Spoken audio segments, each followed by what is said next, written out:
Are we? We are. I mean, physically we may be, but some people may not be mentally.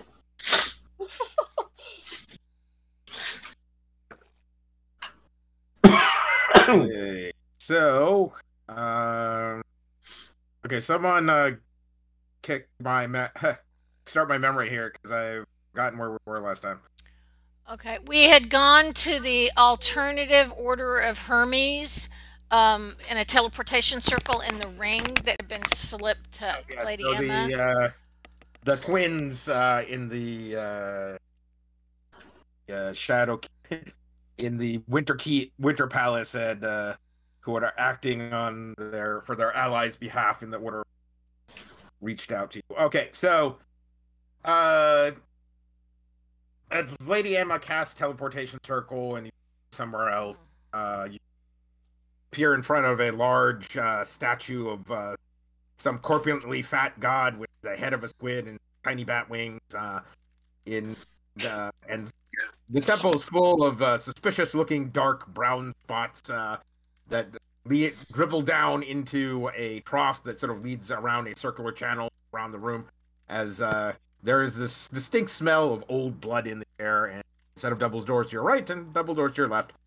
Eventually, you wait here for a little bit. Grab your weapons and your pearls when the doors suddenly swing open.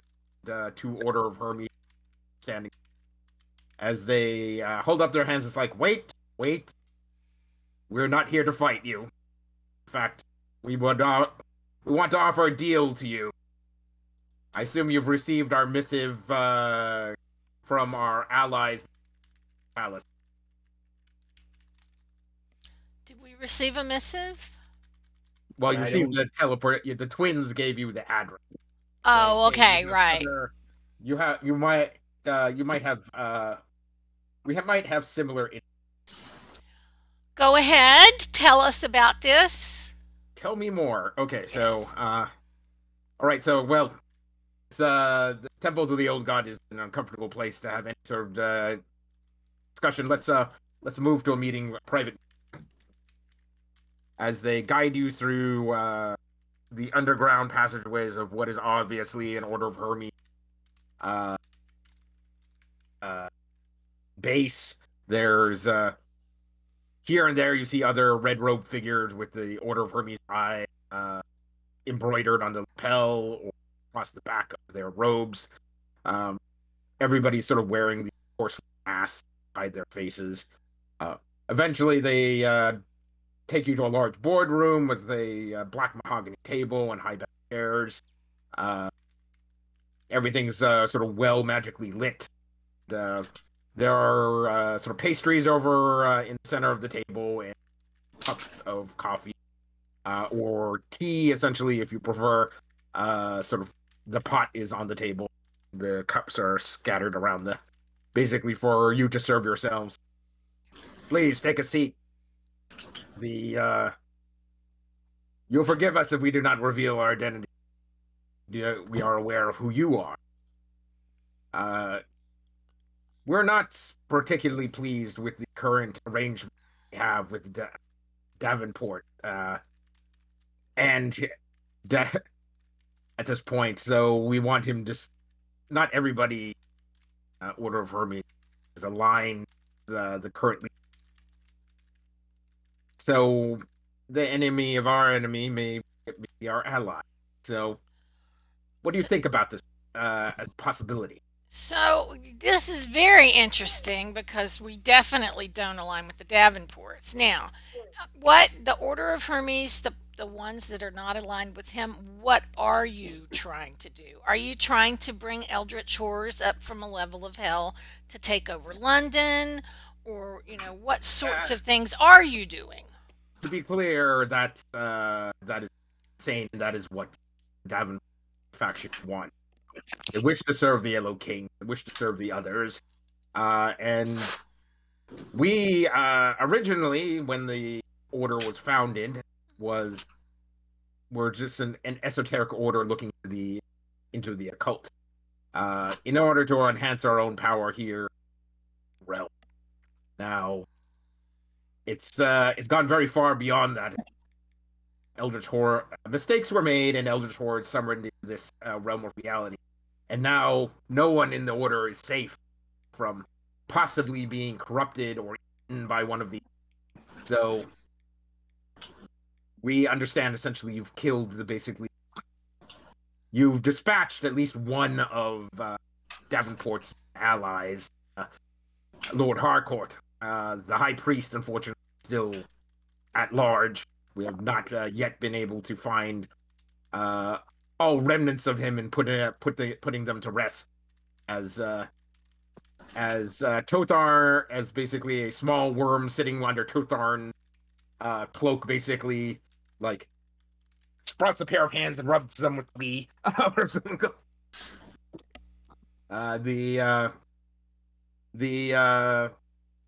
So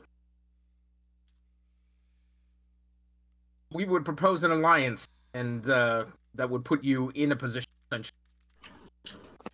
get rid of that the Elder Devon Benedict for good. We are aware of where his sleeping place. Take on the effort of destroying him utterly and permanently. Okay, so Dick, you have not yet this information. We believe this. You do not. Dirk wants to roll insight. Okay, go ahead and roll it. Well, that was a 10, so they sound straight up to me. Anybody else have any thoughts on this? That's a lot.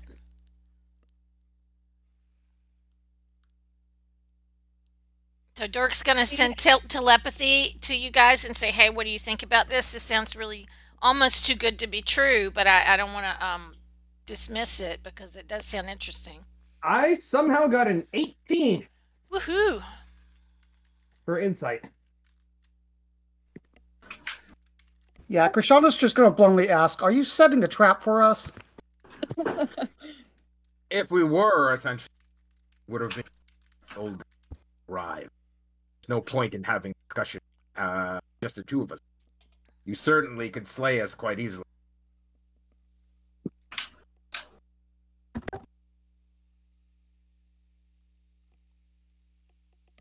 Well, it'd be easy to slay you too easily, but any of the friends that might be watching, maybe not so much. And at the same time, I feel like we need all the allies we can get. Let's be to be clear, we are allies. Like we may, I don't think you align with us. With our keeping power in the House of, keeping power in London. Shown that several. But as I say, we have a common enemy and we will give you the means, essentially, and the opportunity to exact your will on Benedict.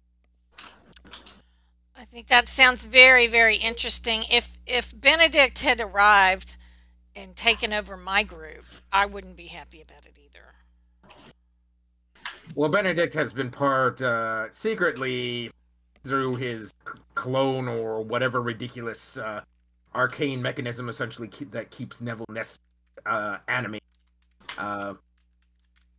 He's been part of the Order for decades. Fortunately, it's only very recently that we realized he and Benedict are perhaps the same person.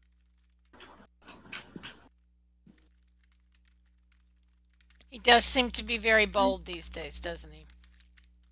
Yes, well, ever since essentially raided our first base, Eldritch Core that was somewhat in control got loose, essentially Benedict very emboldened. As if whatever basically Eldritch Horror stalks the streets of London, feeds him power, soul, blood and souls. He was importing a lot of things to his warehouse too. That is true, but that's nothing unusual. Permit. So there are many groups essentially vying for power. The power of the throne of London at this point. We're just one among them.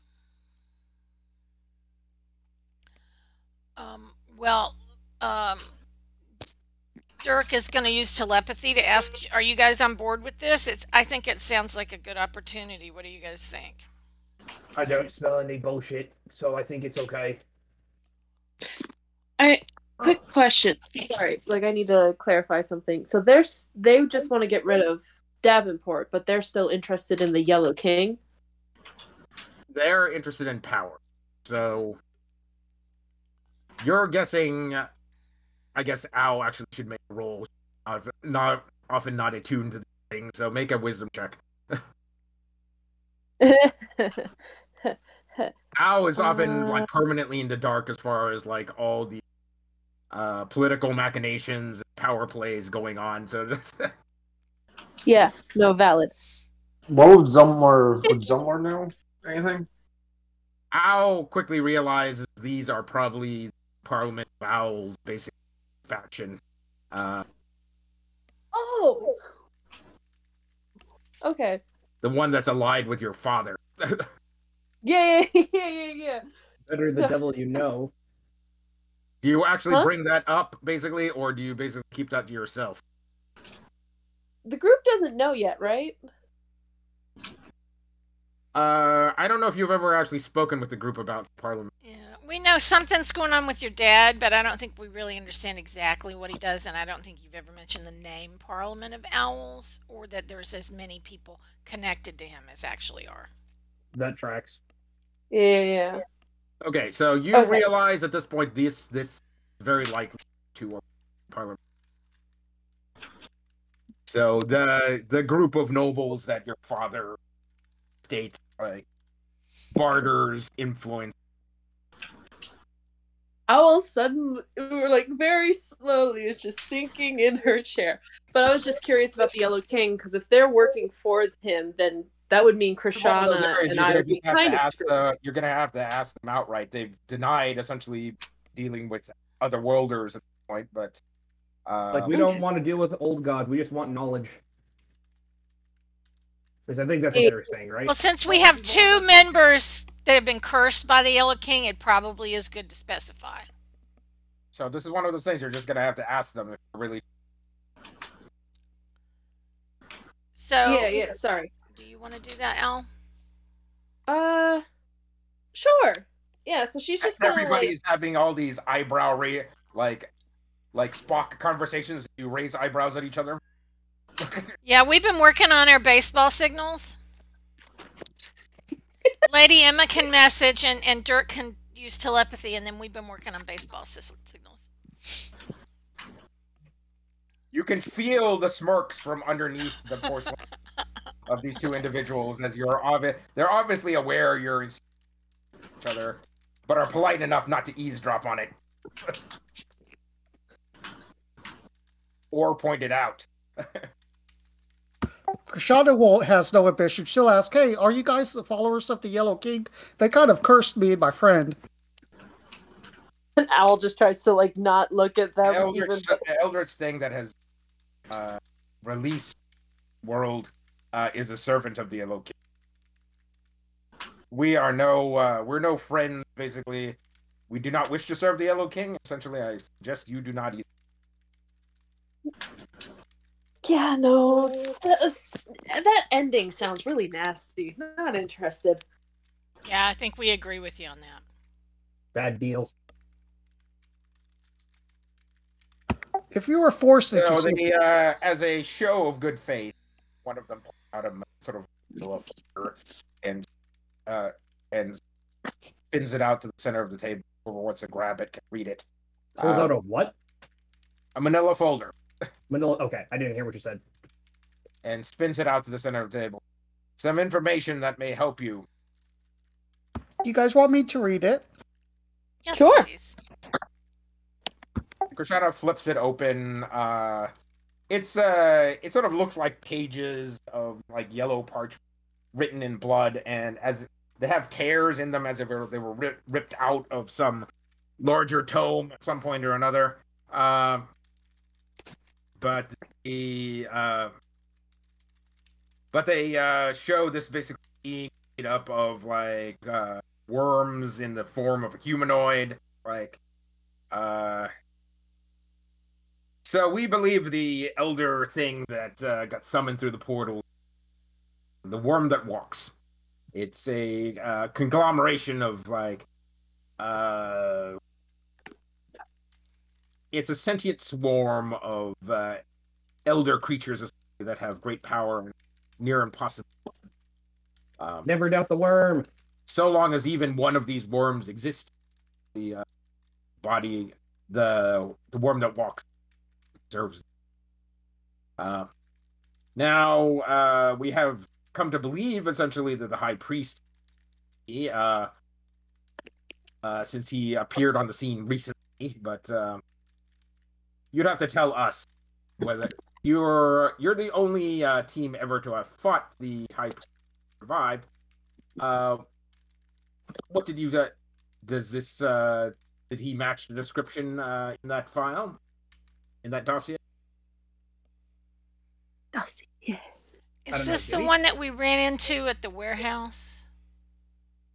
You ran into the weird Potemkin village that was underground. Yes. Didn't he look more like a squid monster on his face? Oh, sorry. No, once you got underneath, cracked the porcelain mask, actually massive tentacles and worms. Yeah. So yeah, that tracks. And once you get the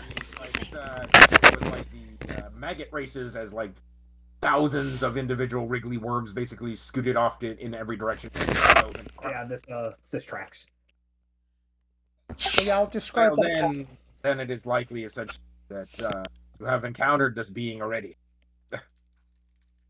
Yes, that does sound familiar.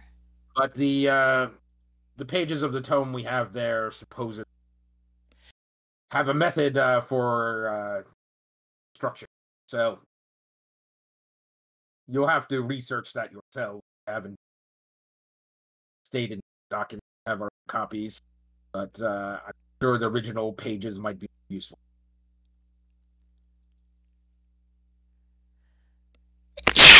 Dirk is sorry, he's got the sneezes.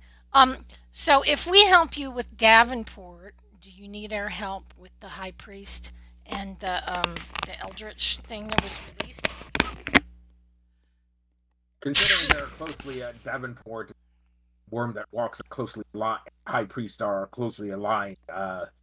You'll need to get rid of one, probably to get rid of the other. Okay. The other thing is you'll probably have to get rid of the red painter as well. It's like you've gotten rid of some of Benedict Davenport's most powerful allies so far. But if you were to encounter them all together, I highly doubt your unmissable powers basically defeat them all at once. So the Red Painter and Davenport proper and Neville, his clone, and the Worm, who is actually the High Priest. Yes. Plus the Eldritch thing that was released that serves we believe the Eldritch thing that was released. Okay. He used to be a man, now he's whatever. He's the worm that walks now. Remember when we were down in the Lamplighter's tunnels and we dealt with the worm down there, guys? With that shadow that you couldn't light, it was gross and creepy and ew. Right, we couldn't see anything. Remember, it had we all magical had darkness. poop water. I don't remember poop water. Just a really nasty river. I don't know where you were, but we were having magical darkness and there was a giant worm. But no poop water. It was a lamplighter tunnel. It wasn't a sewer. That's correct. So, all right. Ponder this. You don't have to make the other gentleman, asked gentleman, spins an amulet with 9 stars on it, 9 points on it, and this weird purple rune scribbled into the center. Rub that amulet between your fingertips. It will allow you to contact us back once you made up your mind. So, Can Owl reach for it no. with her Sure. right? No. No. Dirk is going to use sleight of hand to get it before Al can touch it. Is there anything I can do to That's a 14. All right. Can I do Dirk basically preemptively has cast Mage Hand long before. Yes. As it slides at the center of the table and swoops it over to her in front of her. All right, so it's sharp and pointy like a shuriken, like a bladed weapon. Tried to figure out how to stick it into a pouch or something where you won't stick yourself, and drop it into a like vest pocket point. You figure Dirk figures you'll have to get rid of it. They most likely have a tracking spell on it to get rid of at some point or another. Cause you don't want them to know where you are. Right, certainly not all the time. We need to go somewhere, and because our bag of holding was messed up, right? So It was? we needed to go Happened back to to the college and get that anyway, so we can probably do something with the tracking spell on this. All right. Now, Al probably wants to get something from this room, right? Since she couldn't have the pretty 9-pointed thing. I'm not saying you can't pick anything. I'm just saying you can't get that, Al. Al wanted to look at the pages that have been ripped out of the Necronomicon.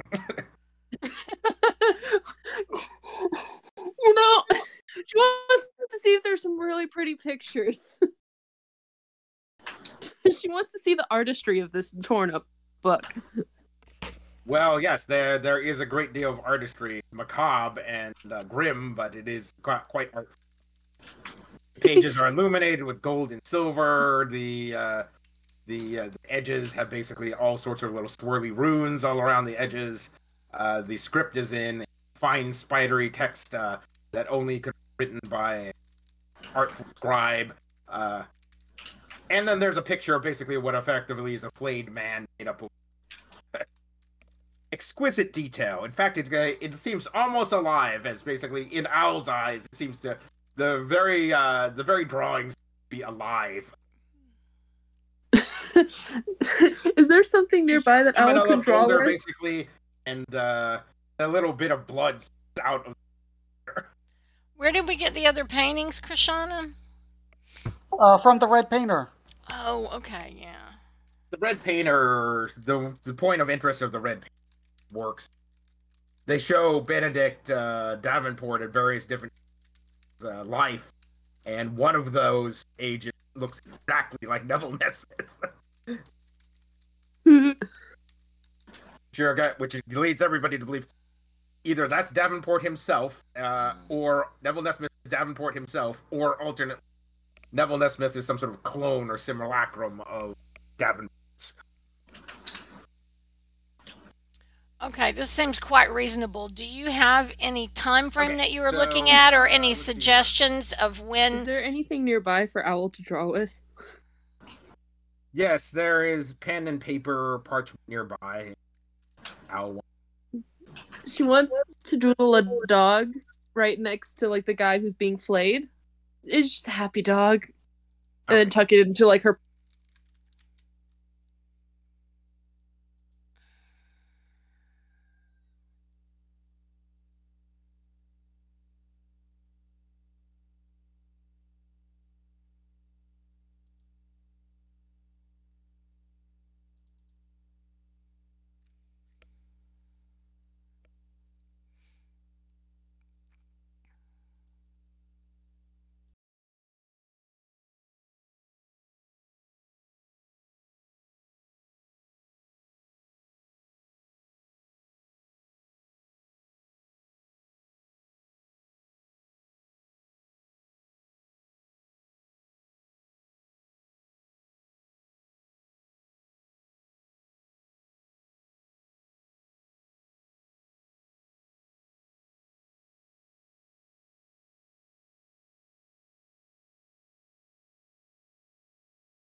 now basically has a clear idea, basically for whatever awful reason, on how to get back to the temple. I also got an 18, 17 plus 1. Emma's exhausted, so she's not paying attention. I got an 8. Emma's going to like That tracks. I've had like 8 near-death experiences in the last 24 hours, so it's like she's just like Emma is like PSD. Yeah. Her way through life. Emma's solidly like, I'm ready for a nap. I'm sorry, what kind of a check was it you wanted? I couldn't. Straight intelligence. Straight please. intelligence. Can you how many details of this place can you remember? Guide you. So Intelligence. That would be an 8. Dirk was a little distracted too, I think. okay. Oh, it's just Can you guys hear me okay? Totarn like wanders through. You're wandering across one of these sky bridge that's between 2 buildings, huge underground compound. You notice that there's a ruined cathedral that's like that looks really familiar. So you're back in that Potemkin village essentially that you had gone to before. No! Yeah, I kind of figured that. So this must like Totarn is like this must be the Order of Hermes. Only reachable by teleportation, I'm guessing. And that's confirmed as they lead you to another sort of like teleportation circle. Like, all right, we'll activate this circle. This will take you back up London proper. One of the warehouses we own in South. From there, you will not be able to arrive back here. So please do not try. I think that sounds all right. I guess Lady Emma's gonna cast use the teleportation circle. Well, this one is that they're not asking to activate. In fact, Oh, cool. they have several of the runes obscured on the floor. They're covered over by rugs. It's like so. It's not clear what the address of this teleportation. It was kind of rough getting out of here the last time. I'm not thinking that I want to come back, honestly. You know. Oh. You're one of the nobles takes a scroll and tears it. Glittering gold, yellow, and magic scatters across the room, sort of fall into the depths of the circle that you're standing in, and when the falling sensation stops, you all sort of like come to an abrupt halt and are standing in a dark room.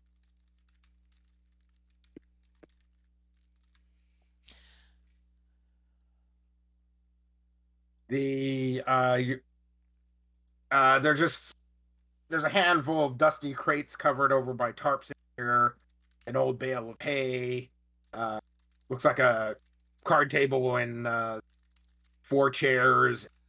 There's the glimmer of sort of early dawn light shimmering through some gaps, a pair of large double warehouses. I think it's time for us to head home, guys. What do you think? Nap time. Nap time. Yeah, you step out into the pre-dawn light of the South Wark. Strangely enough, the sky is clear and the sun is shining, just beginning to peek over the high buildings around you, warming your bones. For once, essentially, there isn't like omnipresent gray fog. A hopeful sight as you tromp your way back to your safe house. You can hear, by the time you arrive, it's about an hour or so. The warehouse you came from is like far in the southern exit the city, next to the city wall. You arrive at your safe house, which is sort of mid-South Wark, and there's kids from the orphanage playing in the courtyard as they play hoops and jacks, playing some game with a ball that you kick around. As you enter the house, there's a smell of like chocolate cookies and hot tea on the stove. Arthur isn't anywhere around, but snacks laid out. Blessings on you, Arthur. You're the best. All the beds have been turned down. For what? They've been turned down. They've been made. And Is there like a little mint by the pillow? Unfortunately, not. Oh man. There's cookies and tea already made. You all crash to your various beds. Some like sleeping on the floor, like Mack, just simply like throw My your old mattress. flop on an old mattress that's basically in a corner. And you sleep a deep, dreamless sleep. When you awake, it's almost dusk point. You're all back up to full hit points. Can you hear me, guys? Can Spells you are hear me now? restored. Yes, we can hear you. Thanks, Ryan. Okay, and all right. I don't recall anybody taking any maximum hit point damage. I think you're good at the moment.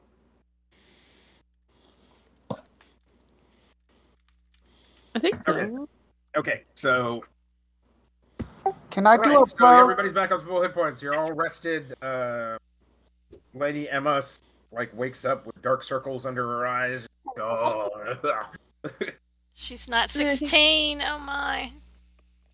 I think Krishana also Like wanted Emma to do suddenly something went real from a quick. 16-year being a sick perpetual 16-year-old to a 30-year-old. Why does everything hurt? Why does everything hurt? You know, at least she's Welcome to not going adulthood. through puberty anymore. That's true. Well, I'm saying it's like for you, it's fate, right? Basically, you're perpetually young, attractive, beautiful, and never have any problems. At least with your Godzilla. with beauty and or hormones. But now you feel like a 30-year-old. And it's like, it's like why is there creaking noises when I move? Why is there creaking? Again, at least she's not going through puberty anymore. All right. All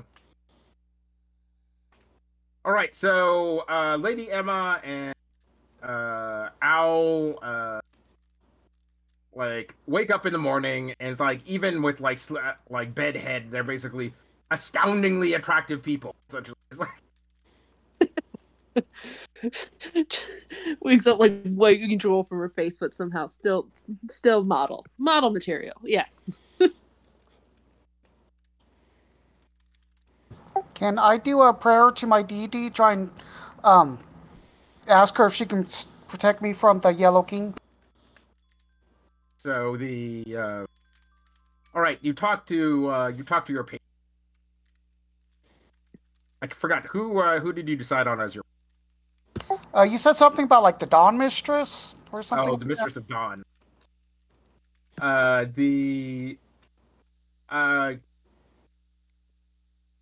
It's they're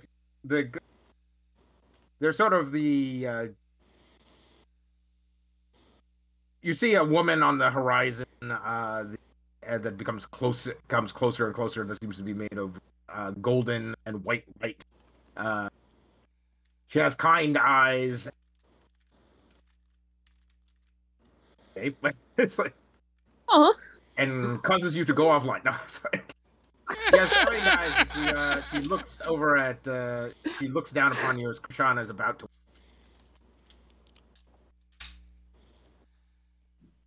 You have called upon me, servant.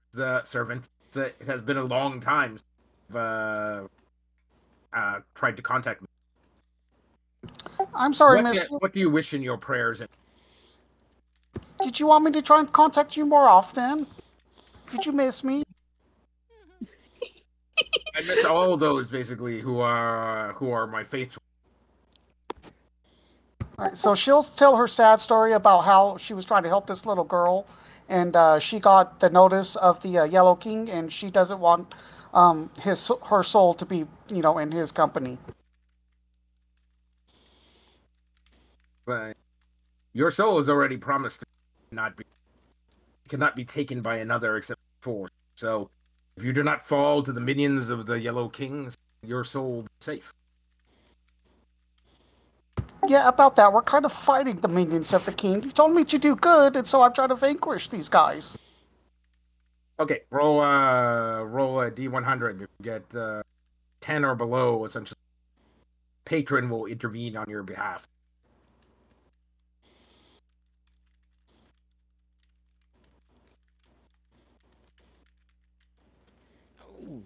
That's way off. 10 or above.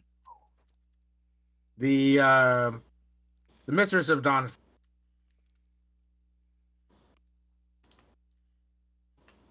If you can, if a terrible curse should ever befall you, you must simply must show yourself before me in the open sky at dawn, and my blessing shall be granted, and ward off any ill magic or curse that may be afflicting.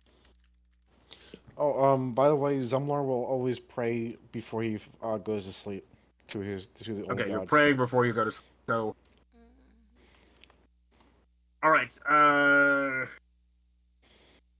So essentially, are we understanding that if she gets up early the next day and like greets the dawn, that she's going to get rid of this curse that she's been carrying around? It's more along the lines of if she is being afflicted by something that. If you can make it to dawn and basically see the morning sun rising, the Mistress of Dawn will. Okay, so it's not like the current thing where she's sort of unnoticed. It's an active curse. Okay, gotcha. The curse has to be active, doing something bad to her. Okay. Blessing, active, and there are certain conditions under active. It's like must be an open sky. You must see the dawn, sun rising. Unfortunately, my time of my influence is drawing to close. Dusk, so I must be going. As she becomes sort of like impossibly distant, far away, fade around over the horizon as the light of the sun fades out of the sky. As you wake up and you notice, you can see the sun setting.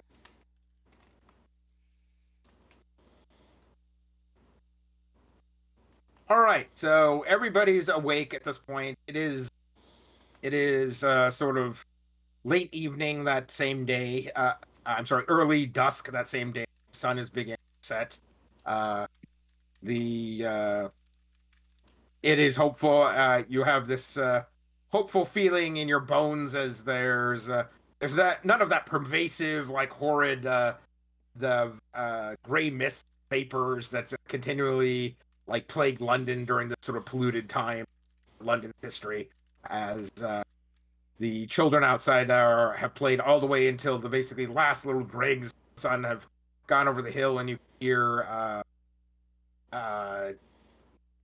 hear the nun from the orphanage ringing the bell and calling out, "Boys and girls, come for dinner! Like, the Lord calls you to his table." Cute.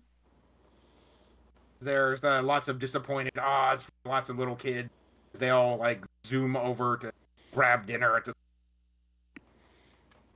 Okay, so as a team, what do you want to deal with?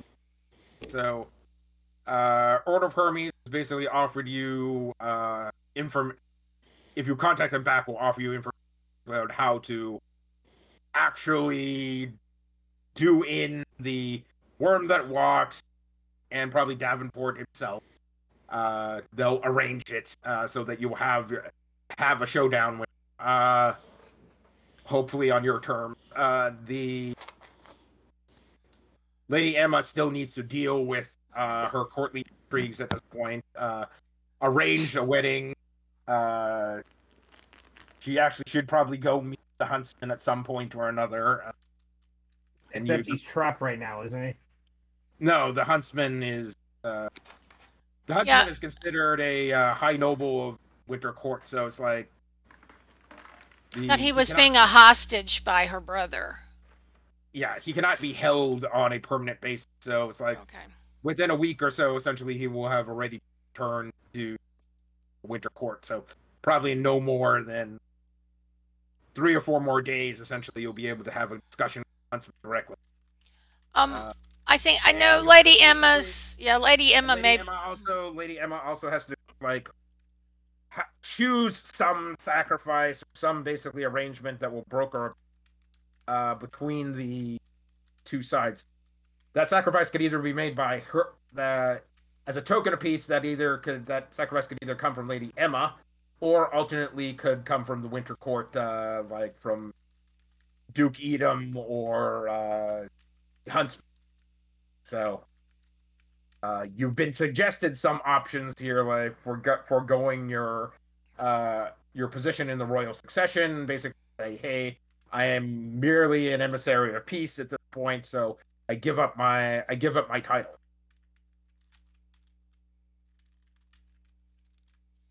I think that changed a little bit when her brother tried to kill her. Yeah, my brother should not be the king of the First Court.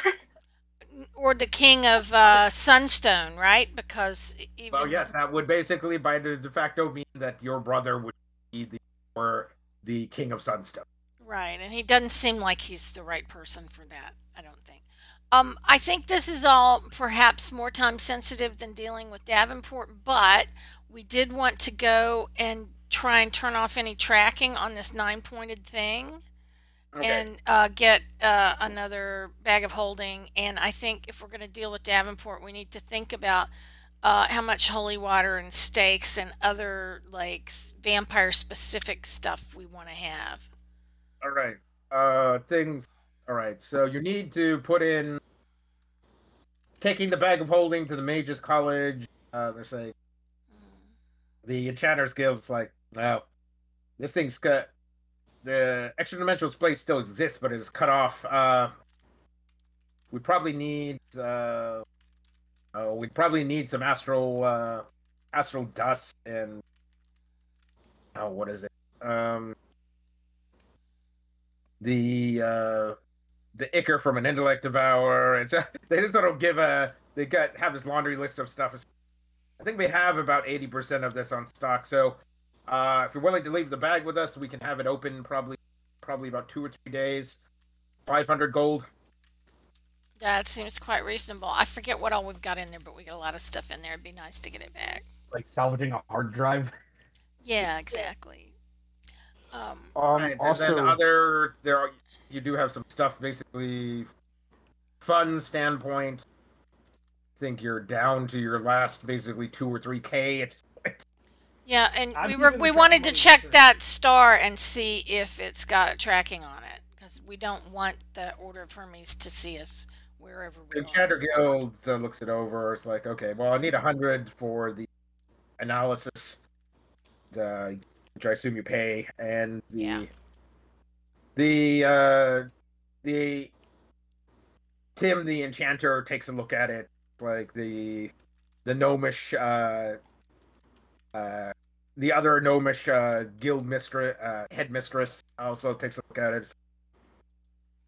Well, there are numerous enchantments layered on top of each other, like each more complex than the last.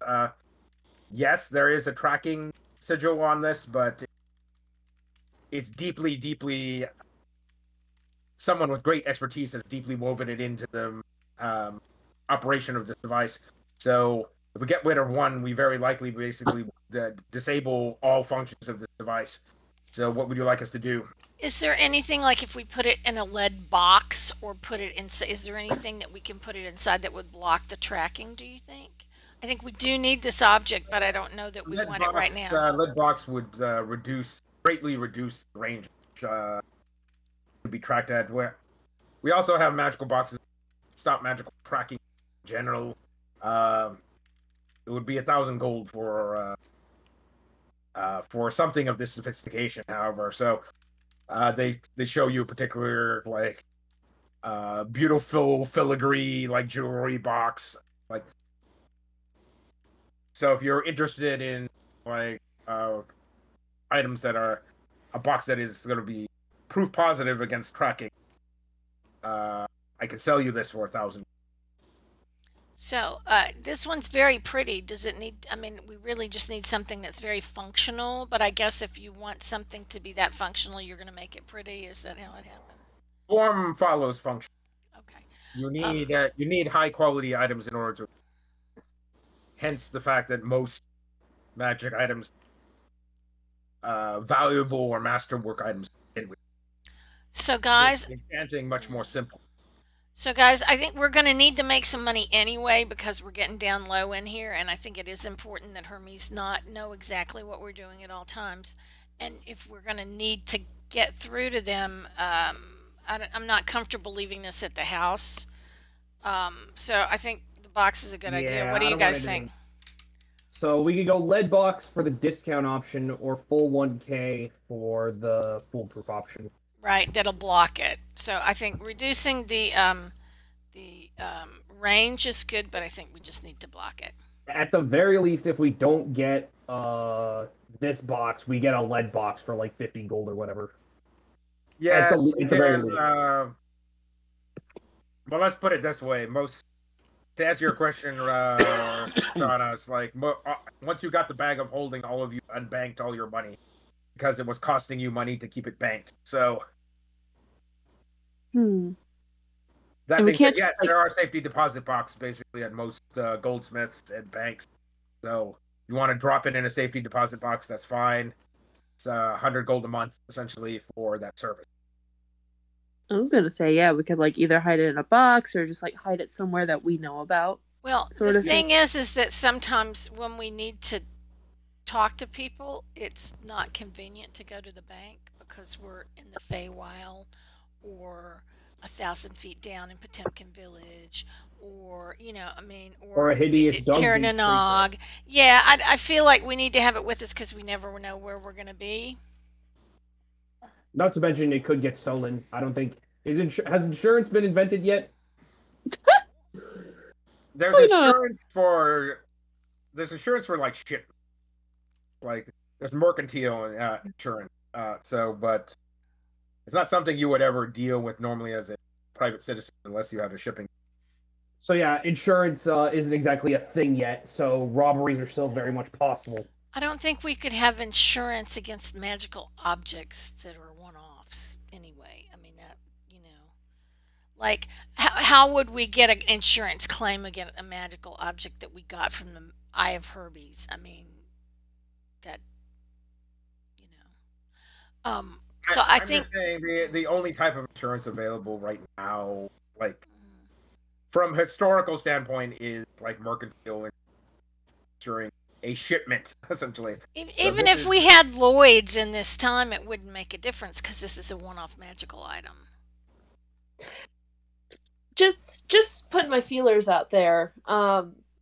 Would because it came from since the people from the Order of Hermes, Owls is kind of recognized as part of the Parliament of Owls. Would her father have any item that would help with that, or help with the tracking, or someone, or would he have on payroll your father obviously has deep knowledge about. He's here to keep an eye on the Parliament of Owls for whatever reason, because the Eastern Branch has not has suddenly basically taken a deep interest in basically London politics. So that is why your father is here. He said so much, pretty much said that. So if you're interested in getting more intel about the Parliament of Owls specifically, you can always check with him. Okay. I'll keep that in my back pocket. I just didn't know if that would solve this certain little thing right now. Yeah. Well, if you're worried that whether or not you trust them or not, that's your father is probably the best one to. Actually, yeah, that's a good point. Sorry, I'm tired, but yeah, no, yeah. All right, you head to that little Tokyo location inside the south.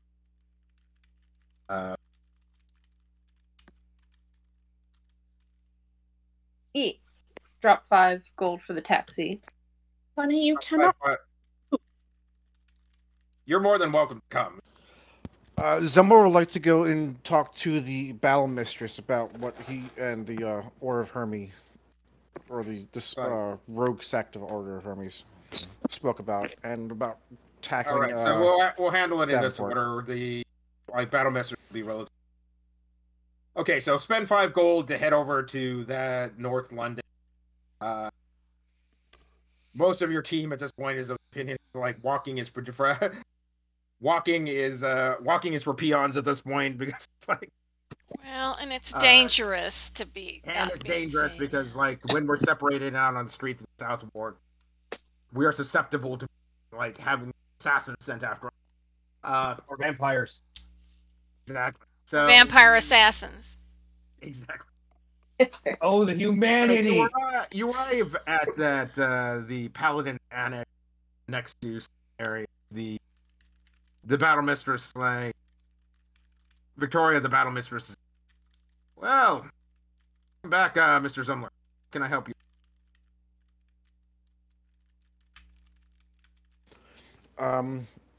So I'll explain what happened with everything with these rogue sect of the Warriors of Hermes, and then I would ask her if when we finally were you able to?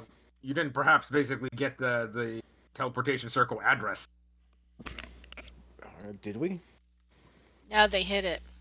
Well, no, there's the teleportation circle address I used to get you there to begin with. Like whether or Oh. not Zumlar got a view of it, remembers it. That's a good question. I mean, Emma has it on her ring.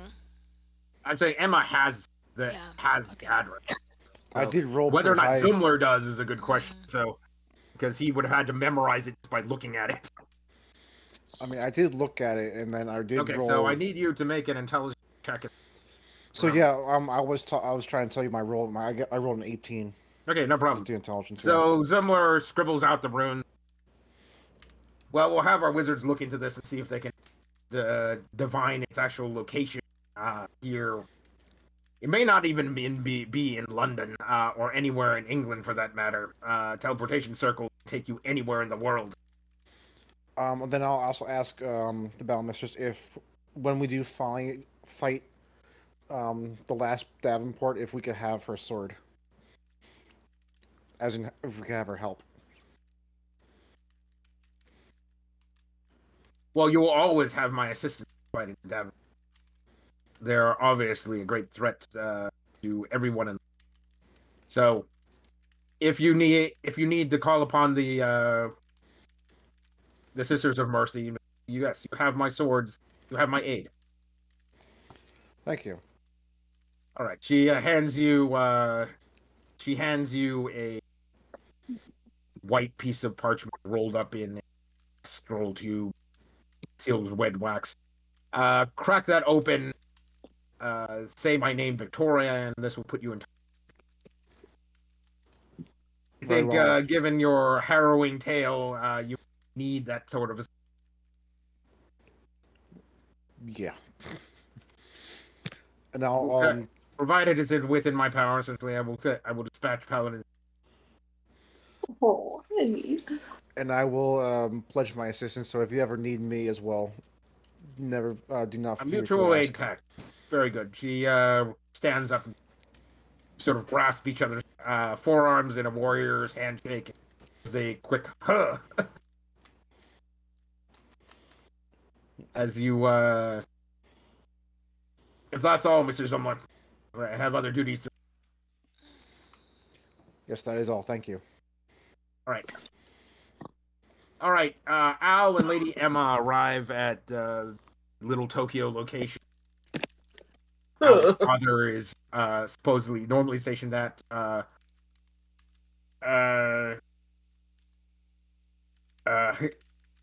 Hikaru, one of your father's lieutenants, ugly scar in his face that escorted you out of the Little Tokyo earlier, is like standing in front. He looks Al up and down. It's like looks Lady Emma up and down. It's like, you look different than the last time I saw either of you. I don't know what you mean. No idea. No clue. Yeah. As you Maybe both your sort of, eyesight's been a little- like casually flip your hair, basically, it looks like unseen wind basically blows on your hair, basically. It looks like you're in some perfume commercial as you walk straight past him. Yeah. I think your eyesight's getting kind of bad with that scar, bud. You should get that checked out. He's sort of making scowly faces. What exactly did Al become this looker? It's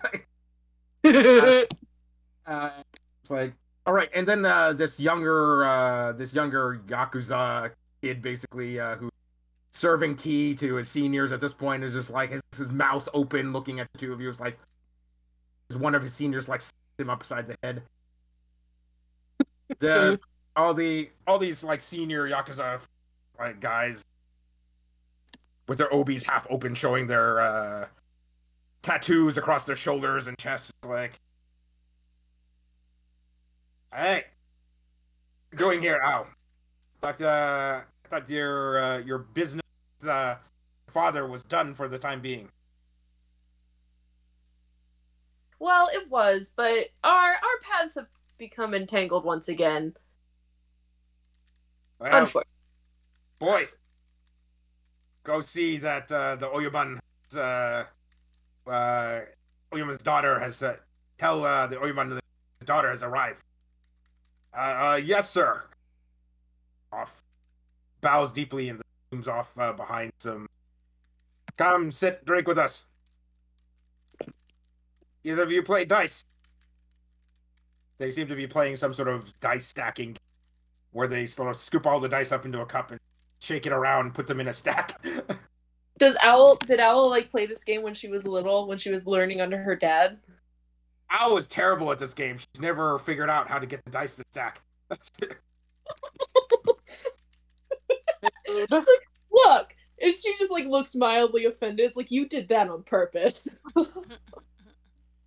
You don't have to stack the dice. You just roll the dice in the cup and roll them. It's like the flair, the part of the game. Anyway, sit, play a friendly game, and have a couple drinks while your father is busy. Appointment at the moment, so it may be maybe 20-30 minutes before he's available. So it's not a bloody appointment. Okay, sure. So there's you're sort of sitting at this low slung table, which you have to sort of kneel or sit Indian style next to.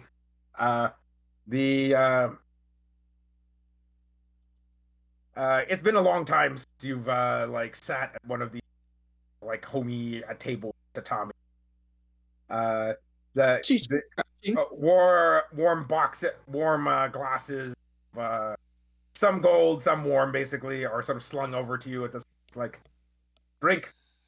As both of you like have a sip and are going, wow, sake, this is like terrible. It's like sake is like drinking gasoline.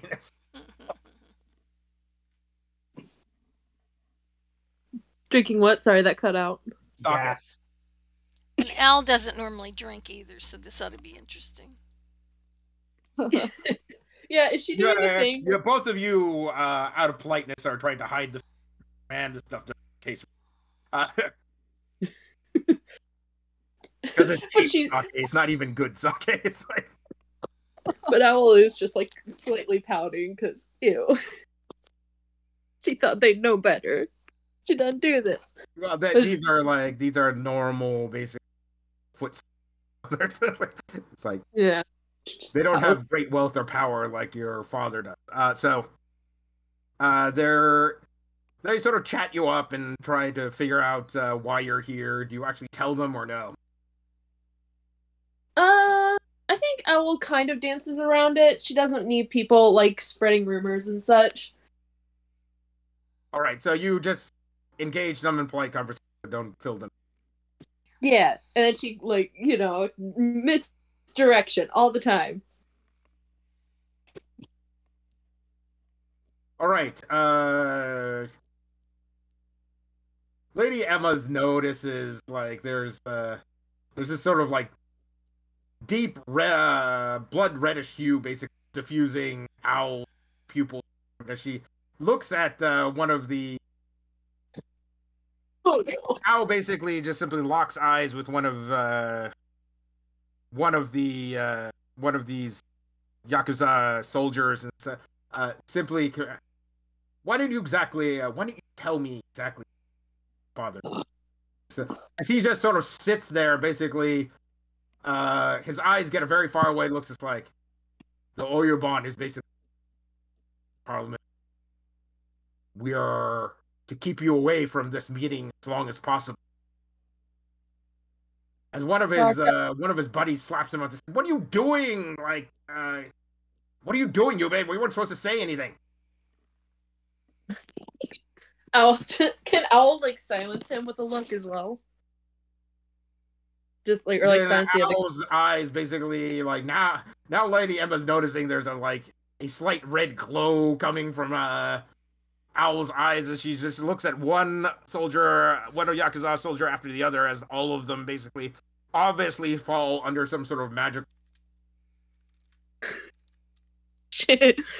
Lady Emma's gonna use her message cantrip to send Owl a message. Like, that's so cool. How did you do that?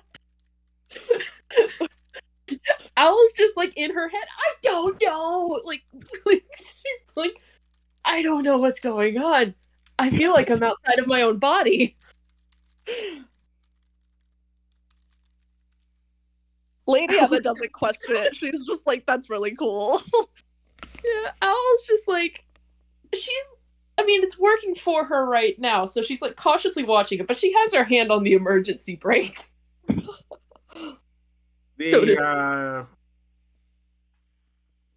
And Lady Emma's like, when exactly did you put on that tiara again?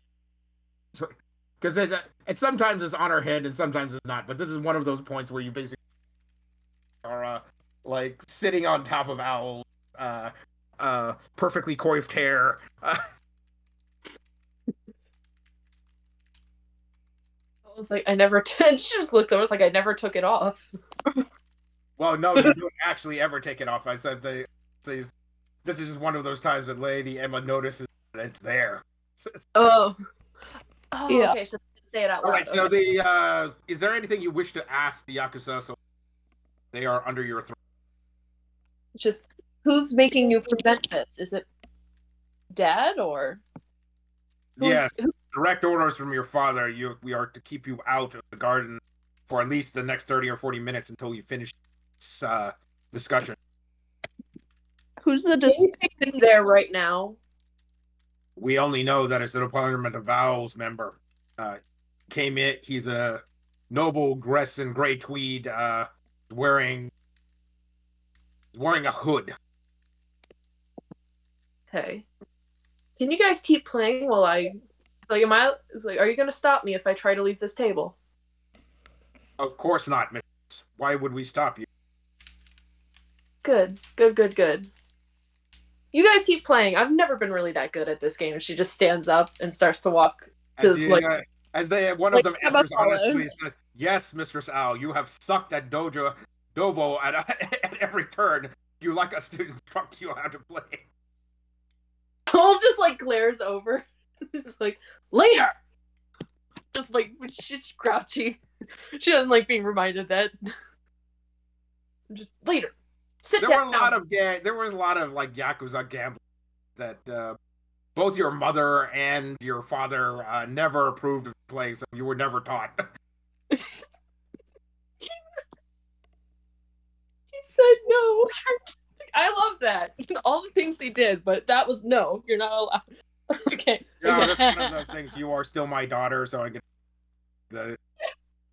Owl is of the opinion at this point. Basically, your father is like has taught you what you needed to survive as a Yakuza princess, but nothing more. Yeah, because he doesn't want you picking up the family business. That's word.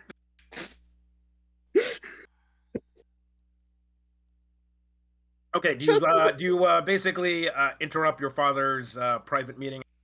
Can she be a little bit more stealthy and kind of like just trying to peek around? Sure. All right.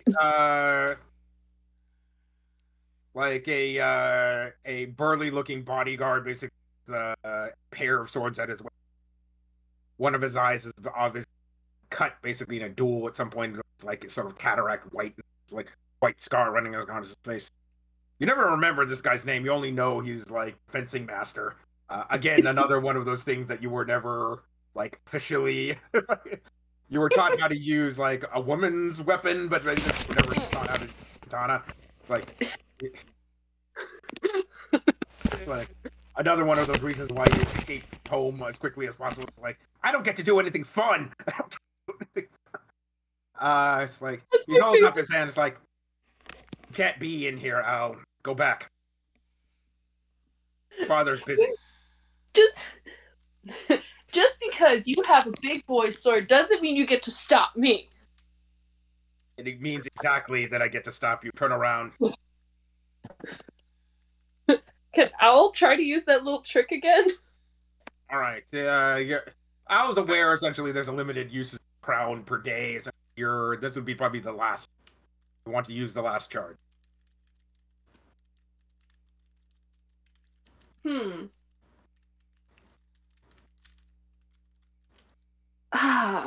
I'm trying to think if there's like a way she could instead just. You could just try to get him to back down verbally. No, that's what I'm trying to think. Is like, It'd be highly unlikely, but it might be possible. I'm wondering if like she can like try to get him to go play the game with everyone else. Could she try to convince him to do that? Like use her charisma for that? The crown. This thought comes unbidden to your mind. Like, oh, I know what to do. What if I'll just get one. He's under my thrall to basically. Oh, wait. Using one of the boys under the one of the men under her thrall. Yes, it's like I need you. Basically, you're needed up front. Essentially. Oh, okay, yeah. No, so she's gonna have one of the guys try to call him over for an emergency. All right. And you excuse yourself to go powder your nose or go to the bathroom or something along those lines. So, yeah, you head over to the bathroom and then take a tour toward father's garden. You're sort of these thin rice paper screens actually have never particularly good at basically shielding noise, and as you sort of like snuff out the lantern and basically sit in darkness trying to listen to what your father and Parliament vows. The Parliament of Owls person voice is obviously magically disguised. It's not. It neither sounds male nor female. It's sort of just think of like the garbled electronic noise from a like voice scrambler, except it's magical. You can distinctly make out your father's following conversation. I do not like where this is going. You are involving my daughter in things not be involved.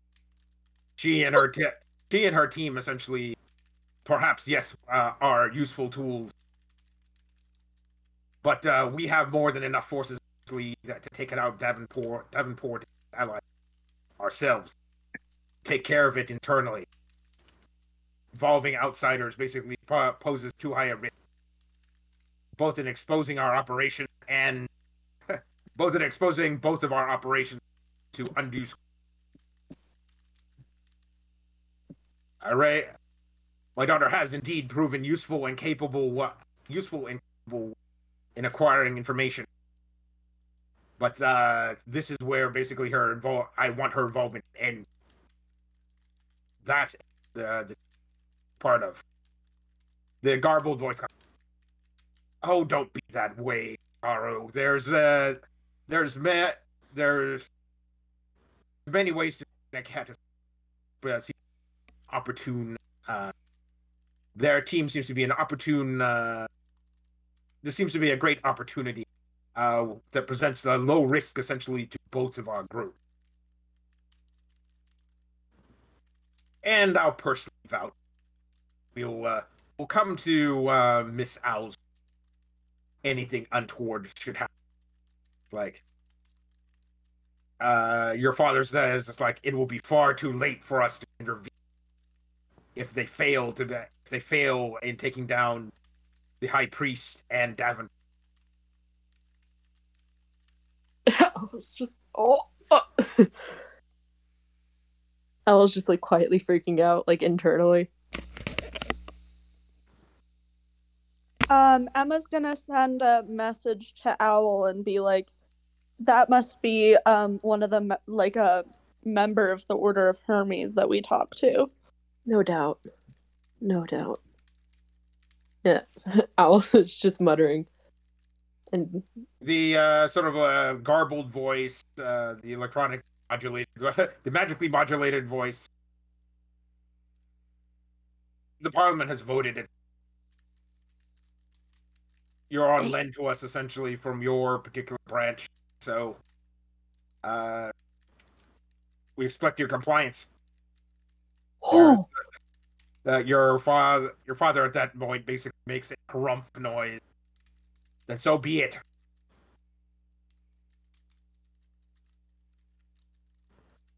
and Owl just like her eyes are just wide because she's never really met anyone who's had her dad under control. So this is bigger than she expected. You try to punch a hole in the soji to look and see who this person is. Yeah, just like a little cut on one of the rim, on one of the edges where it connects to like cut one of the edges and take a peek out, etc. Yeah, because Owl has to know. She's trying to be very quiet and methodical about it.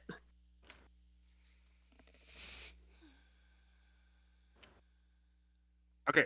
Need if you got 15 or better, you actually see this person. If not, you're at a bad angle and don't get a good Sorry, what do I roll? perception. You need a 15 or a better DC to see this person. You get less than that, you're at a bad angle. Don't get any good DC. Like you're behind behind a body. Punches a hole. It's like you're directly behind a stand of bamboo. You're going, well. Can Emma also roll a perception check? Sure. Well, shit. I got 12. I was gonna say, like both of you have punched different holes, and he's like a pair of eye holes looking through the soji screen side of the garden, and it's like you're both behind the stand of bamboo. You're going, that's just bad luck. Just bad. It's like you hear crunching as someone is walking away at the. It must be the Parliament of Owls person. And then you hear the fluttering of like feathered wings flapping off. And you hear no soji screens opening, so they must have literally transformed into a bird of some sort and flown away. Can we try to look at what bird this is, or like the shape of it? Yes, it's a. What are the owls with a heart? Is that a barn owl? I think barn owl. Yeah, that's a barn owl. So there's you see a sort of like silvery white owl with that heart silhouetted in the moonlight. And I was just, wait, but why is it adorable?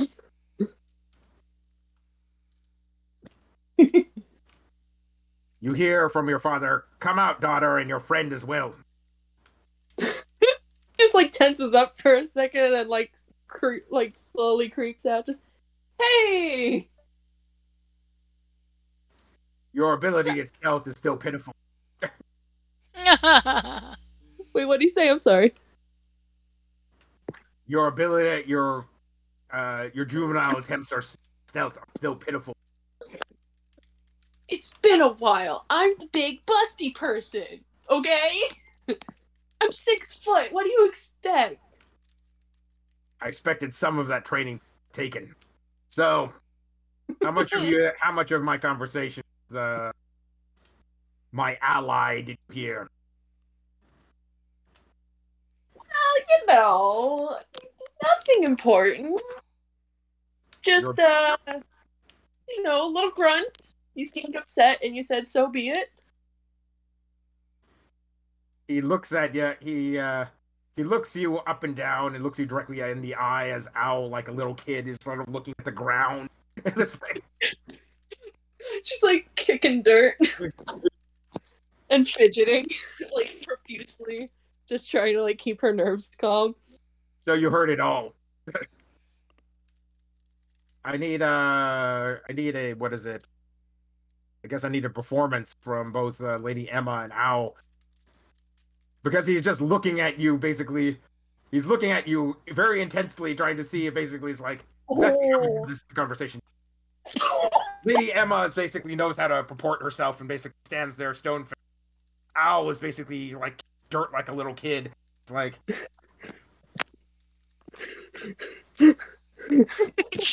right. As always, you can hide nothing from me, daughter. Come, take a seat. Sort of waves his hand over to a bench.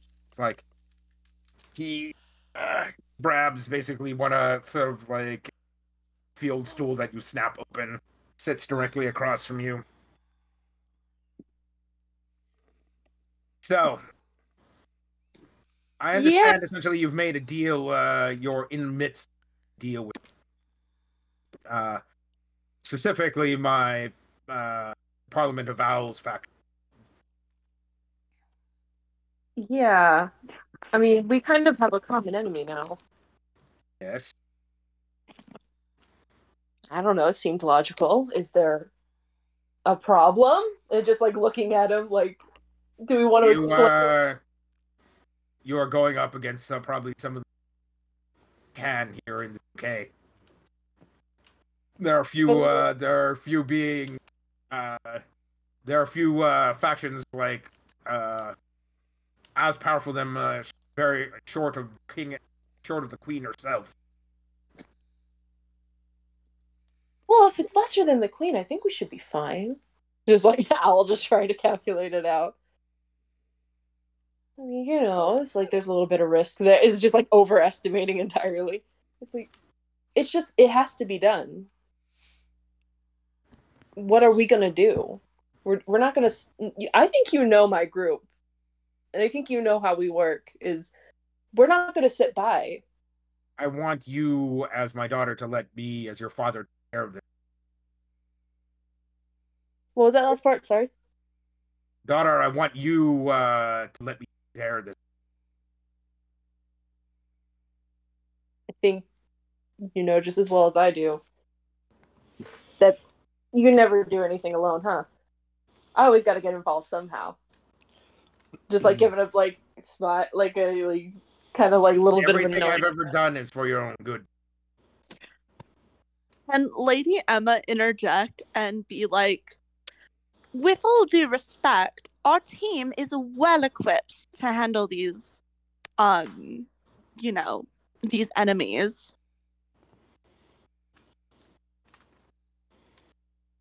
And I mean, yeah, he grimaces as takes a look at takes a long look at the two of you. One, then the other, back, settling his out.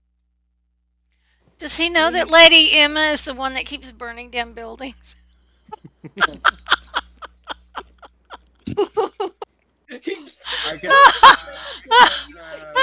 want me to burn down.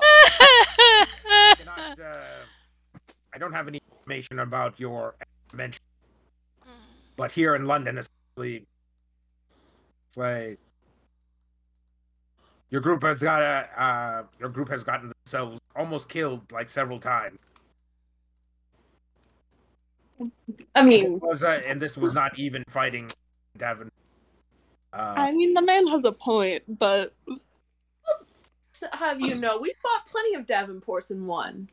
There's a reason he doesn't have a family. That's true. You've basically managed to eliminate most of his family. For that, I applaud you. Don't forget you're allies with the Templars circle itself.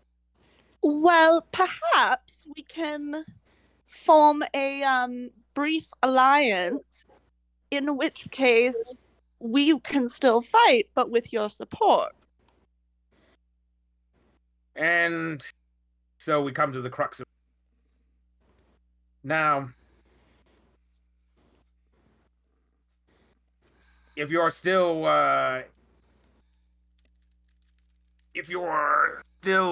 intent on going after, I will offer the clans. Pick one of Davenport's allies. We will take care of her. and I ask that you deeply consider this, daughter, and you, Lady Emma. It's like taking them all on, all at once, essentially, is surely a recipe. One or more of you. So the Red Painter, the High Priest. Do I have time to discuss this with the team? Once you've accepted essentially the order, the Parliament of Owls offer, choose quickly. They'll want you to act quickly because their information will not be good for the long term. Absolutely. I want to make sure it doesn't go against anything that we have planned, but I'll send my bird as quickly as possible.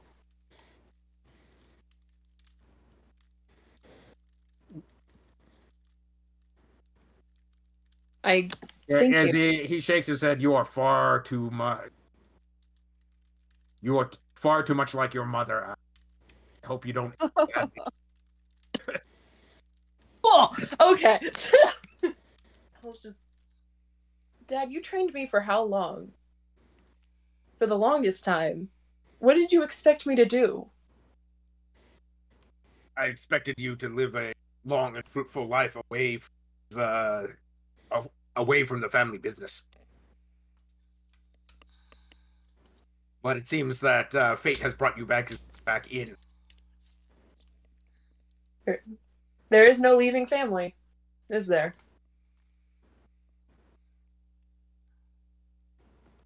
No, there is not. He does something uncharacteristic and puts his hand on your shoulder, basically, and puts his forehead to your forehead.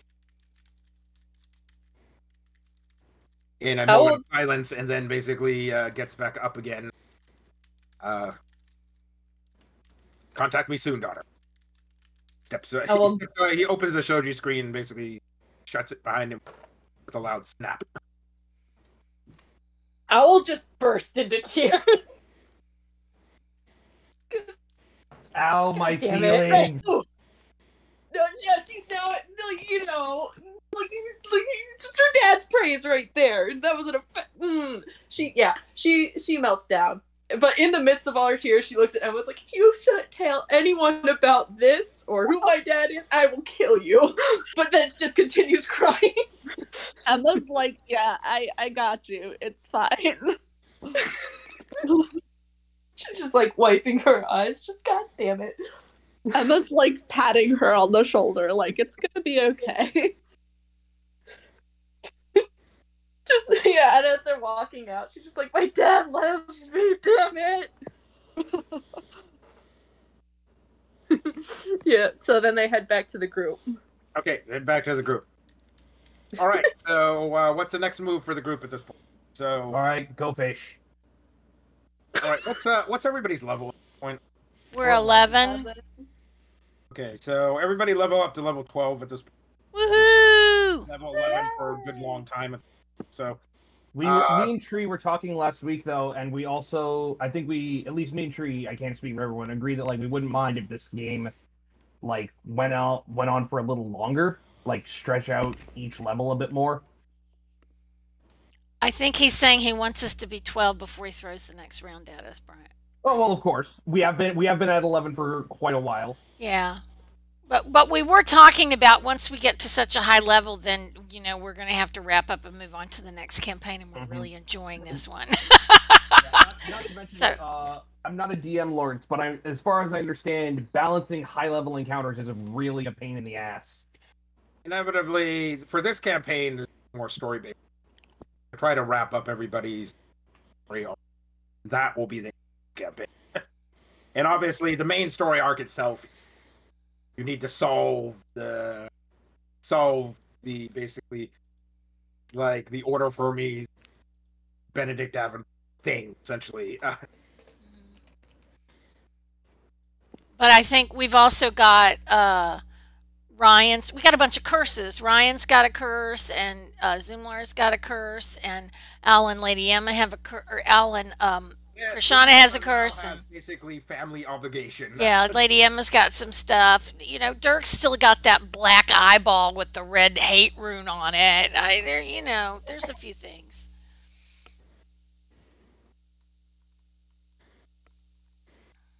Okay, so what is the next move for this team? So keep in mind, if you activate your agreement essentially with the Order of Hermes, things are going to move very quickly towards fighting at least some of the inner circle of the Davenport inner circle,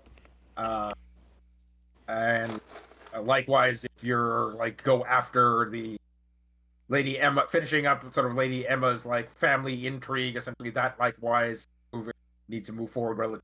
So, which one do you want to go after? I think Dirk is concerned that if we do not address Lady Emma's situation and we try to go after Davenport, that assassins from the Feywild for a long time dealing with the Davenport stuff here in the mortal world. All hell is going to break loose. And there's no reason that there won't be Fey assassins coming to interfere with us trying to deal with Davenport. So Dirk sort of feels like we need to get Lady Emma stuff situated. But Lady Emma, what do you think?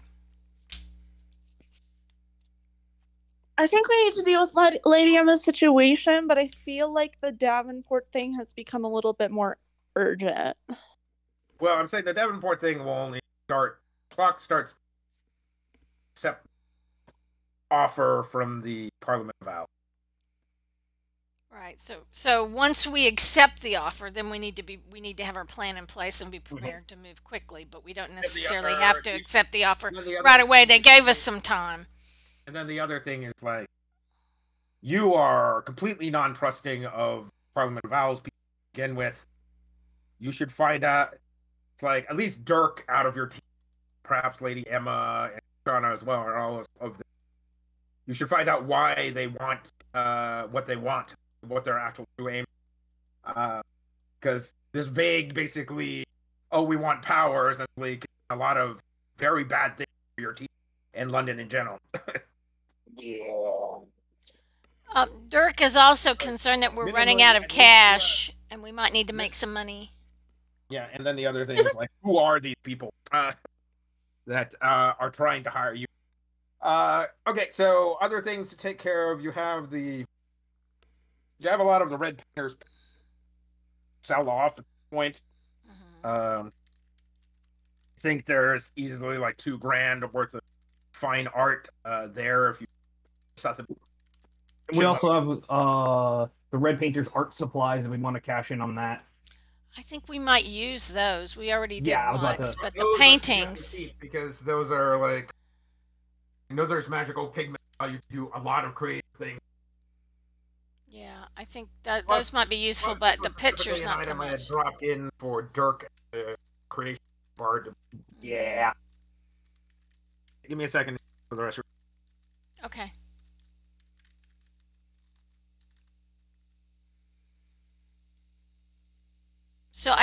So, Lady Emma, I think we did. We have a little time. It's just that once we accept the offer, we need to be willing to move on it. And I'm concerned that, things are in such a state in the Feywild that they need attention. And I'm concerned that they will send assassins into London after you. Which, yeah, that is a good point. At the worst possible moment, probably.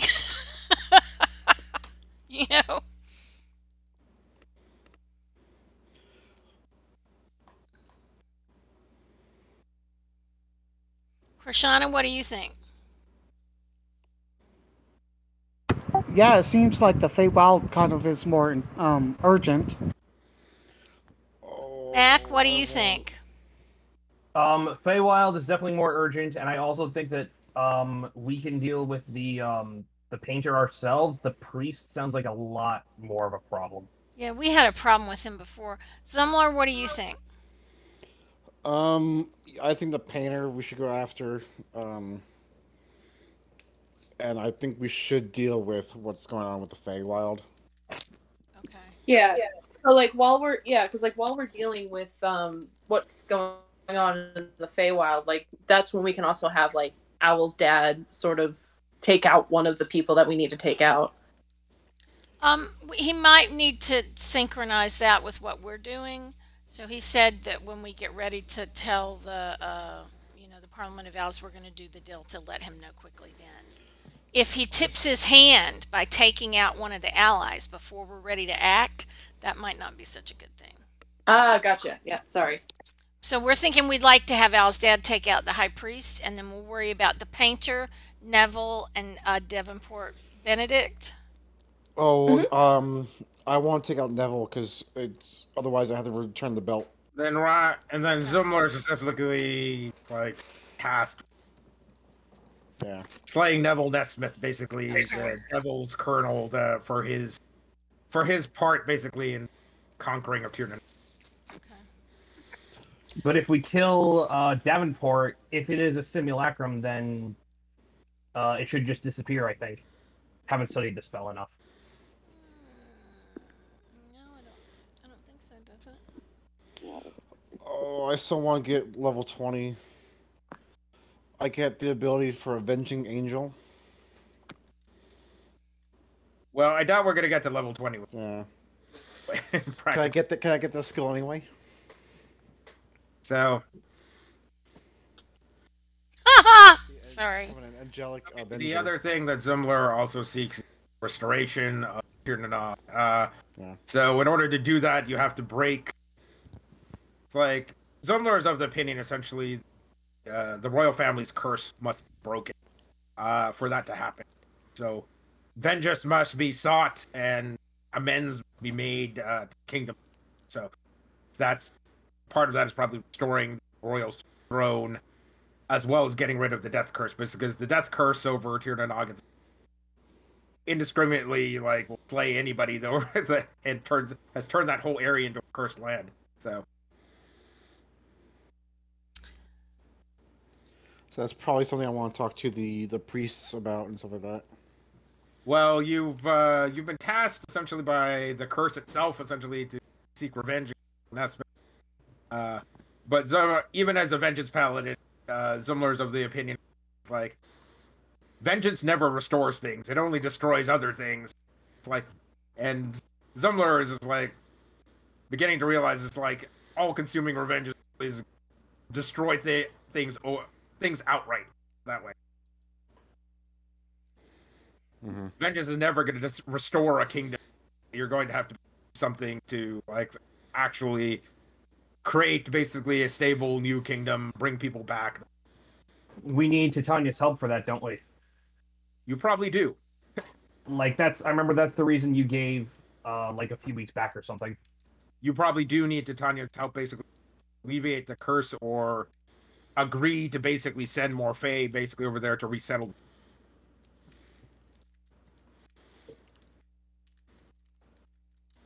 That won't happen until basically the original royal family's curse is removed from Tiernan. Right now, it's just a cursed kingdom. And So the is only it- ones that can do that are the twins, right? Or the two kids? It could be the twins, or basically seeking the aims of the final vengeance of royal family. Also, was the Which is what Zumlar has chosen, by the way. Which is why he's a vengeance paladin right now. Yep, that tracks. So if I But remember, Zumlar, like many people over time, will probably eventually realize it's I'm just destroying things. I'm not creating anything. How is this going to restore anything? can you guys hear me? Okay. Yeah. Yes. But then I turned you up a little while ago. Okay.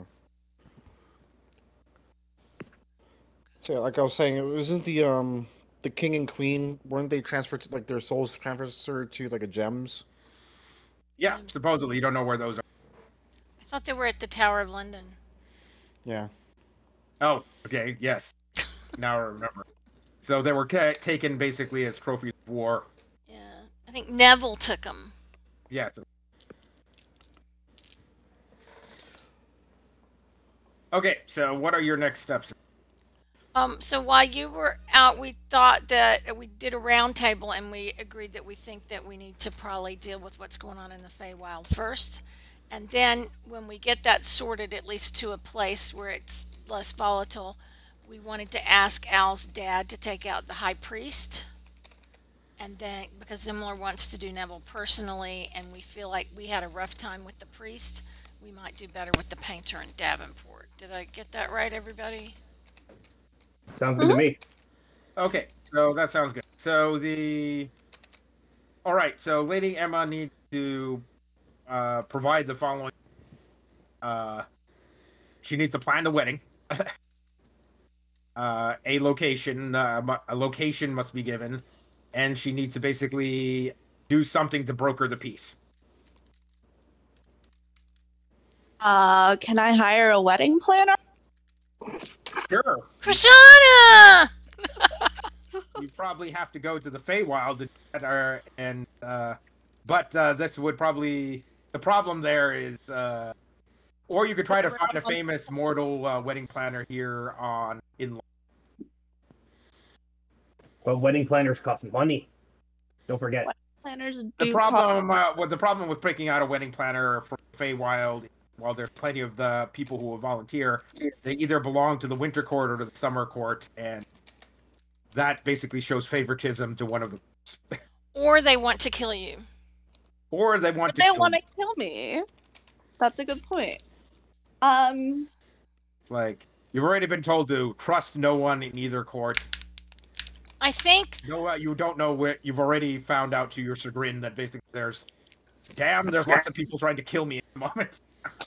We talked about how Lady Emma could do something to broker the peace, but also the Huntsman or the Duke might also have something to offer to that.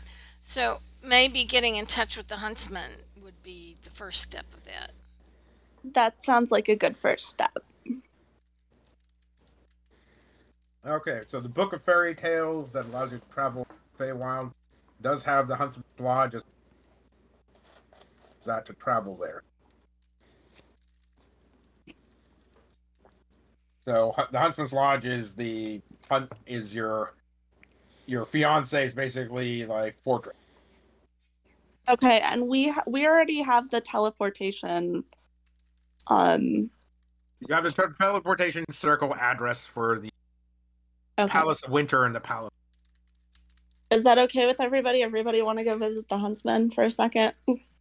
Yeah, and I think Mack wanted to talk, like, Mack's interested in the Huntsman anyway, right? Yeah. Maybe you can pull that into the conversation that Mack would like to be of assistance, but not necessarily run off and become a hound before he's taking care of the other things he needs to do. Maybe there's an in-between.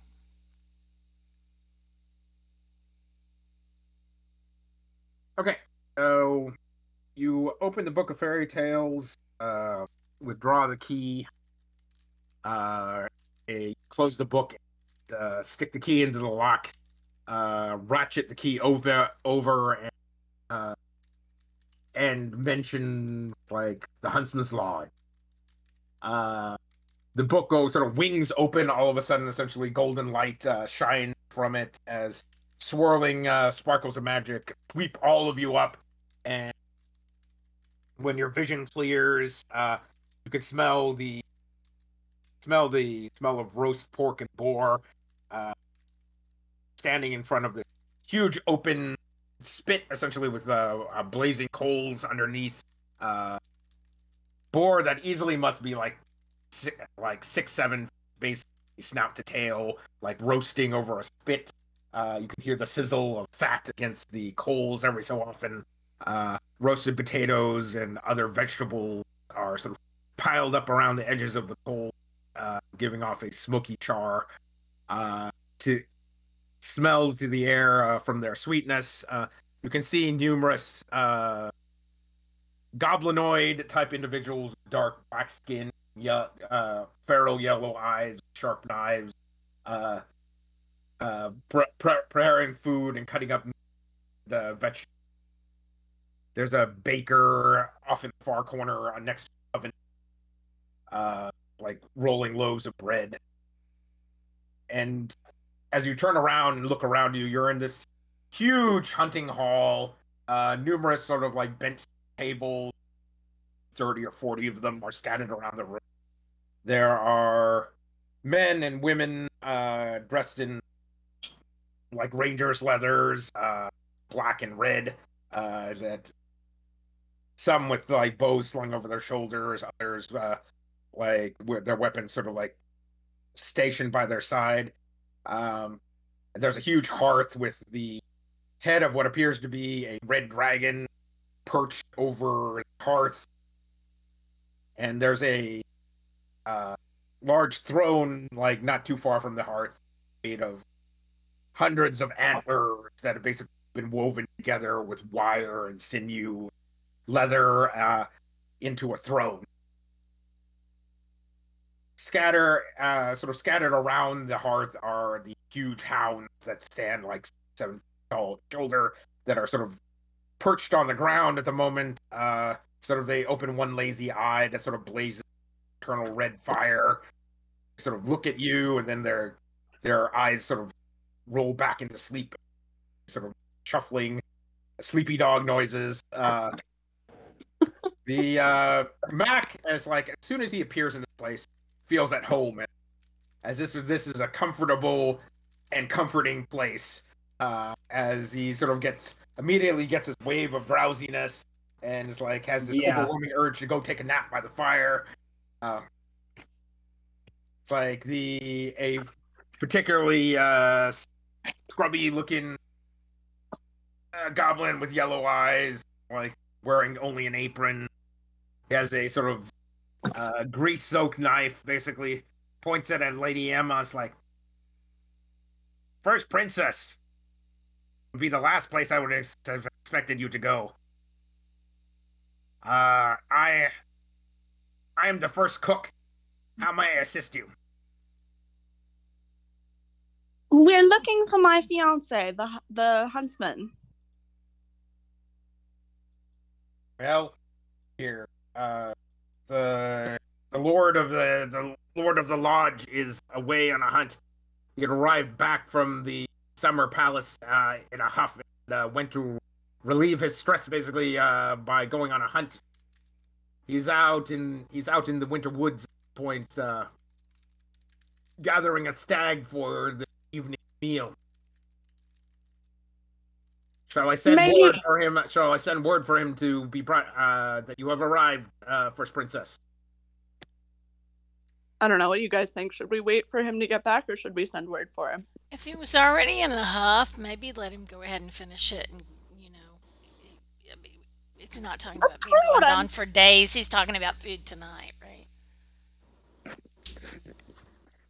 I bet we can find some other trouble to get into here. Absolutely. We're so good at it. Don't burn it down, okay?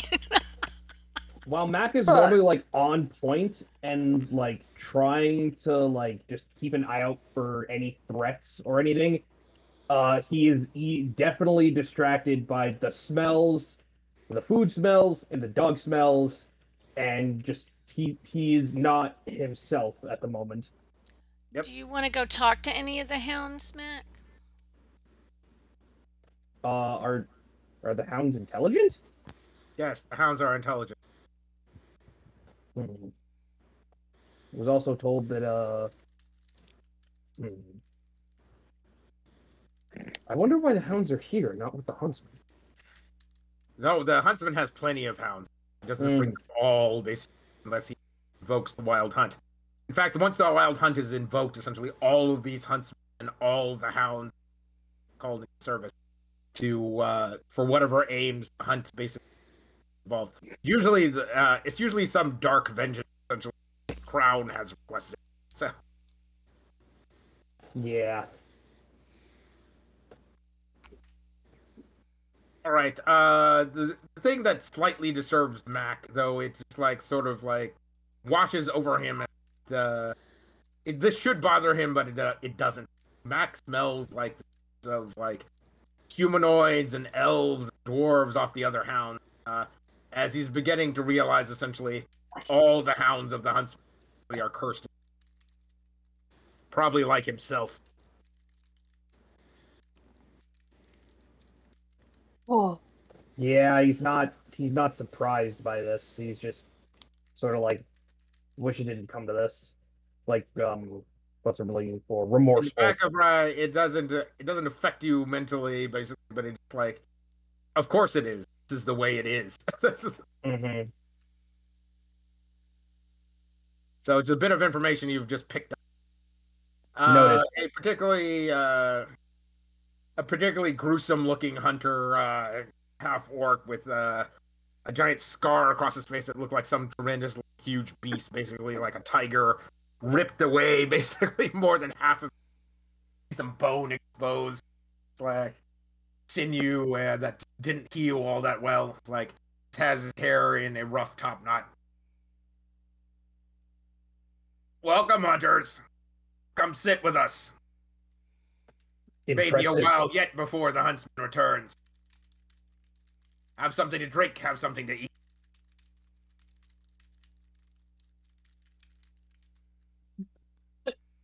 I'm wondering if Lady Emma has thought about being a tiger here. They might really like that. That's true. Did we get the amulet fixed to do that?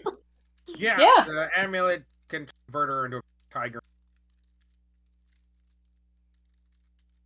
It just is not the most reliable thing in the world. So if you use the amulet, roll me a d20. Oh Lord. Because one side of the cameo looks like a basic handsome, androgynous, basic man or woman's face. The other side basically looks like a cartoon tiger.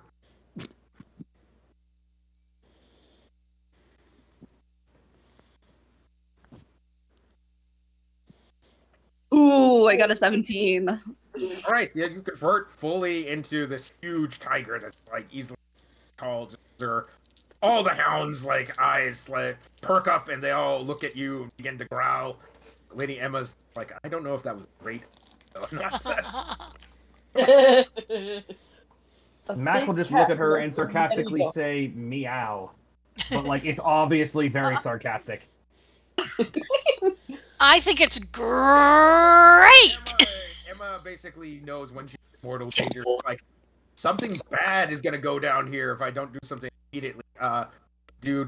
So what do you do, Lady Emma? Do you show show dominance and roar at them? Do you basically show submission? What are you doing? Dominance. It have to be I don't something think like terrible, but I don't something know. animal and basic. Conversing with them probably. Sit on your husband's throne.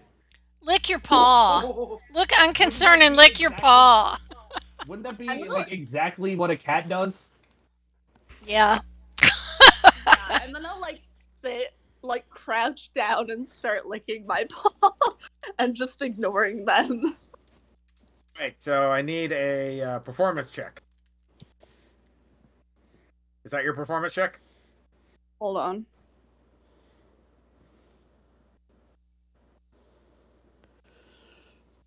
$21. 21. All right, you put it on a excellent display of I don't care, and as several of the hounds get up from their position around the fire and begin to circle you. I will be at Lady Emma's. You can see slavering jaws and basically begin to circle. Mac. So what are you doing, Mac? I am at Lady Emma's flank, just sort of acting like this is completely normal. Yeah, this is how this goes. And I think Dirk's gonna say, look, don't you recognize your master's fiance? She is the tiger.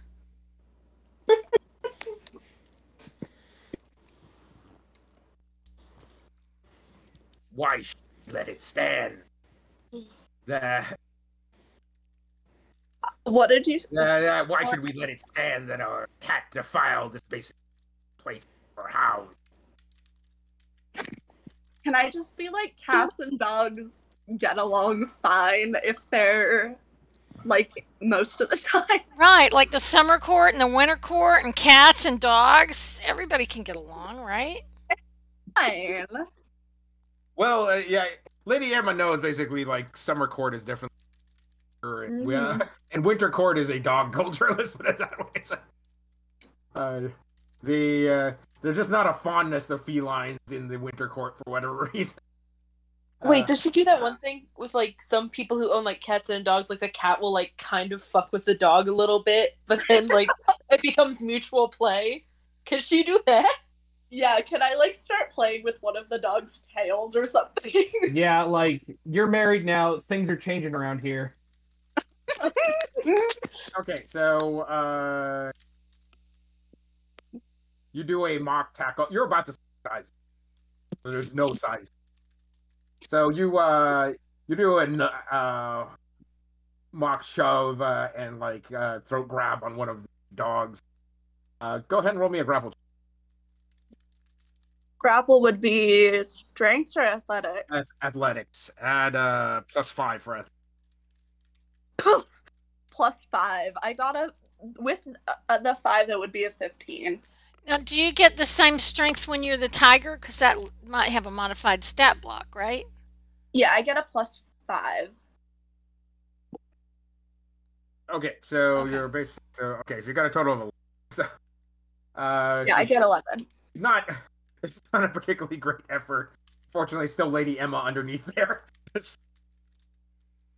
As the you shove one of the hounds back. It holds its ground.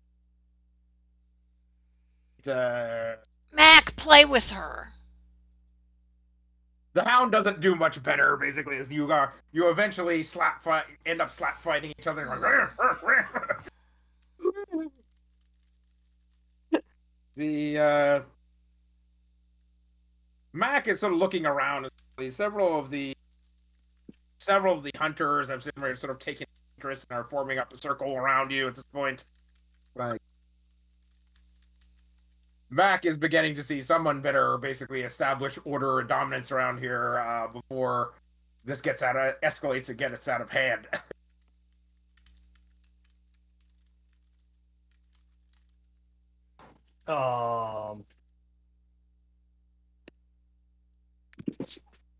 Can Lady Emma growl?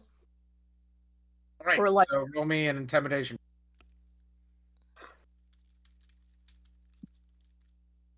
Oh my god, I am not doing well. Well, do you have any inspiration currently? I actually do. I do have an inspiration. Alright. I did not do better. Alright, your growl comes basically start growling, basically start coughing up hairballs.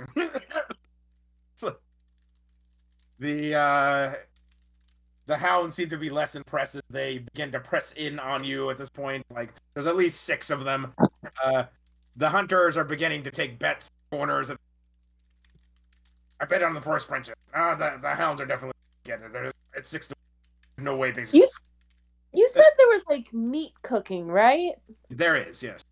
Can Owl like go and steal a piece and like tie it to a string to have the dogs and like maybe Lady Emma like chasing after it? Fetch? Like maybe like fetch? Or like a big off a building? There's a huge boar roasting on the spit. You could just kick it off the spit for the hounds to get at. They're probably not supposed to basically grab it off the spit. So, but anything that hits the floor is fair game for a dog, right? Yes, those are the rules. Yeah, that's a 1-second rule, right? Sneak her way over to knock the roast and distract the dogs. So I need an athletics check for you to kick the thing off. The thing weighs almost like a ton, so it's just like it's not, and it's hot. But it doesn't have to be the whole thing. It could be part of it too. So.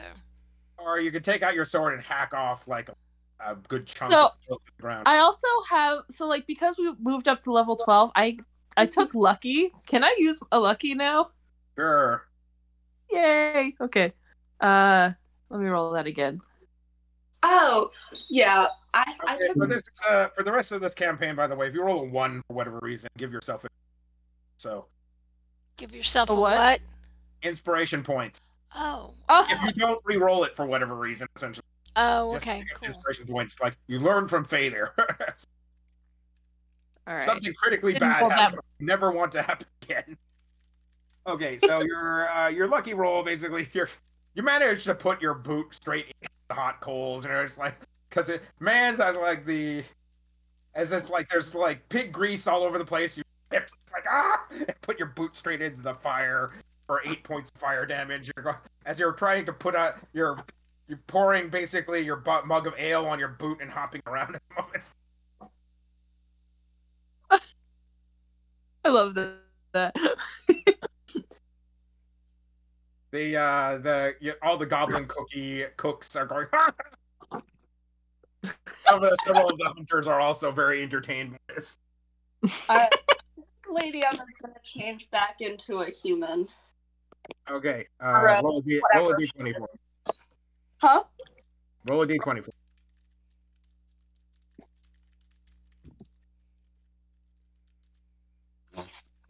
10. Okay, you still have like tiger ears, but otherwise you're back to your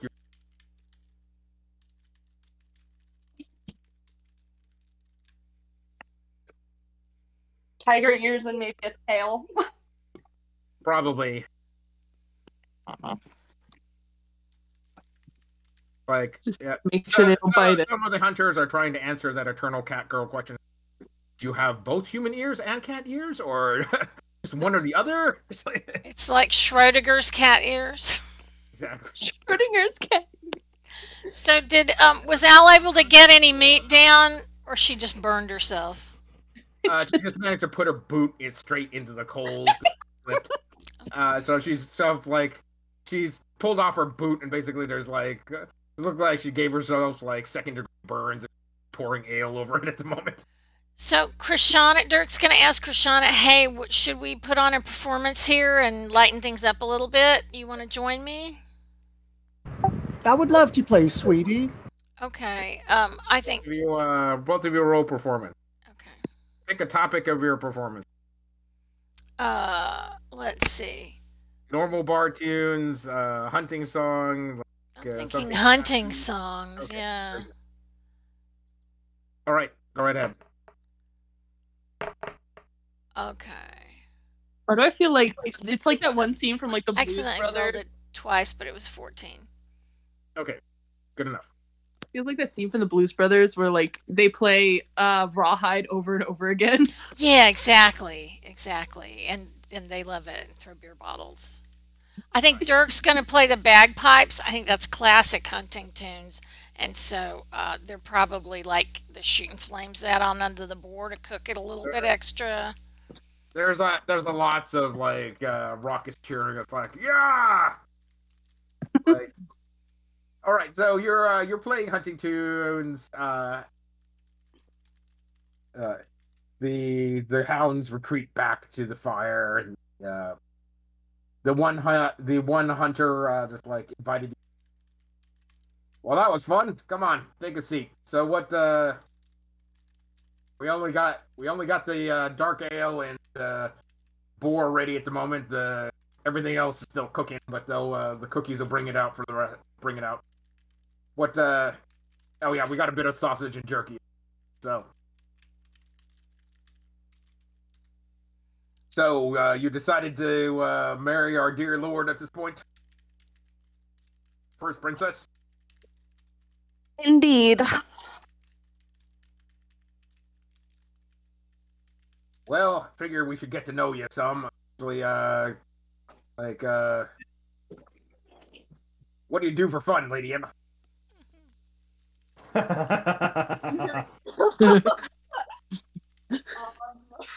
Throw fireballs? I don't know. Oh, that's a good pastime. Most of the people alive.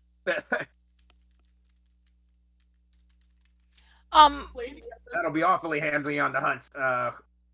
We don't always hunt beasts. Actually, we always it's like we often hunt enemies of the Winter Court. We take down evil. Right, Lady Emma? Yeah. He gives a surprising. Well, in these times of moral relativism, I guess it's like sometimes we're considered evil, sometimes we're considered good. Often we're just considered frightening. Like most of you have, like some of you have, like the hunt would often ride into your whatever. Like it's one of the one of the prime hunting grounds. Like, and enemies of Tir na Nog would often be basically the wild hunt sicked on them as a form of punishment. If you could survive the wild hunt for an evening, or often pardon your crime. But in anybody's all the elves' extremely long memories, like for Zumlars or Emma's, is like you've heard of no one ever escaped the wild hunt. Some 400 or so years, never heard of anybody in the wild hunt once the wild hunt was invoked. So, Dirk may ask the hunter if he could tell some tales of hunts, since we sang some songs. Tell us some stories. Oh, this is the season of Yule, so the Huntsman's other dark fae form is Krampus. So he hunts naughty children and throws them in a sack and switches them. Delivers coal to the unworthy. It's an interesting past. Oh yeah, I think there's a sack of children around here somewhere. Oh yeah, behind the throne, that red sack over there. That's all you notice. There's this huge red sack that sort of like moves every so often, going, there's people in there. Can we offer the sack of naughty children to the winter and summer courts as a peace offering? Oh, certainly. You'd have to convince the huntsman essentially to give up his prize. They are his to do whatever he wishes. They're usually offered as tribute to the Raven at the end of Yule. Yeah, we don't want to choose off the Raven Queen. We don't. No. Well, it's like, take this. Take heart, for instance. You're the huntsman. I've never seen the huntsman so enamored. Your marriage is to seal a peace in our two kingdoms. So I'm sure the Raven Queen would overlook her normal tribute for a year and secure the peace. Well, we could split it. We could give half of the naughty children to the summer court and half of the naughty children to the winter court. Of course. Oh, would you like to switch some of the children? It's quite entertaining. Yeah. Sticks over there. Yeah. I think Al wants to switch some children, honestly. Al, of course, basically is already over there, like eating up the sack with a large stick. There's distress cries, just like ow, ow, ow. Al basically is like, Al's having a good old time. The rest of you are going, disturbing. Oh gosh, she's hitting it with the left hand. Al basically is standing there for a moment. It's like, what am I doing? What am I? then you hear children crying from inside the sack, and it's like, Al is like, oh, now I feel bad. Wait, what is my inventory? Can I give them something? You actually open up the sack to look in there. Wait a second. Could she hand them the sparkly black candles because they're pretty and shiny to see if that makes them feel better? It is. All right, so I need a wisdom save when you open up the sack. Oh no! Oh no! Oh yeah! What are you doing? Okay, we're good. 23. Oh, thank God. We're good. Al doesn't actually open up the sack. She just basically loosens up the cinch a little bit, basically, and stuffs the candle in the candlestick in there. It's like, here, play with this. Can she also put daylight on one of them so they sparkle like little disco balls? It's like, there's the sounds of lots of children inside the sack going, ooh, pretty lights. I will just sigh. Thank you, pretty lady.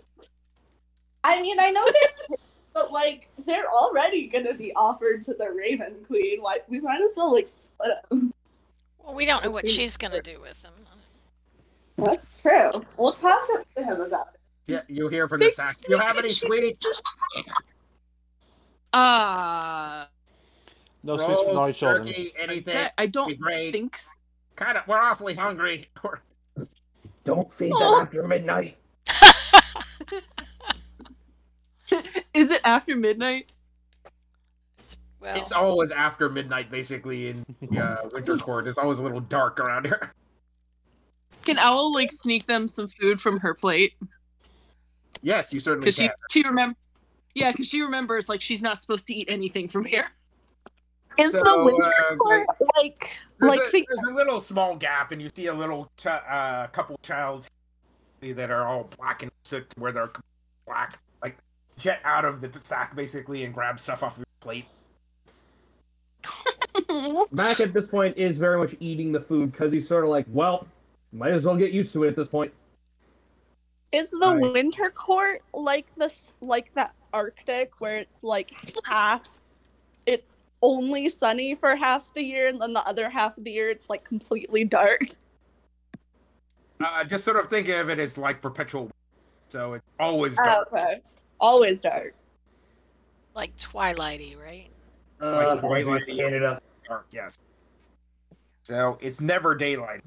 So, all right. So Dark soot-stained hands basically get out of the sack and grab what little food you offer. They're sort of like loud munching noises. It's like, thank you, nice lady. I think Dirk is going to sing After Midnight, right, from Eric Clapton.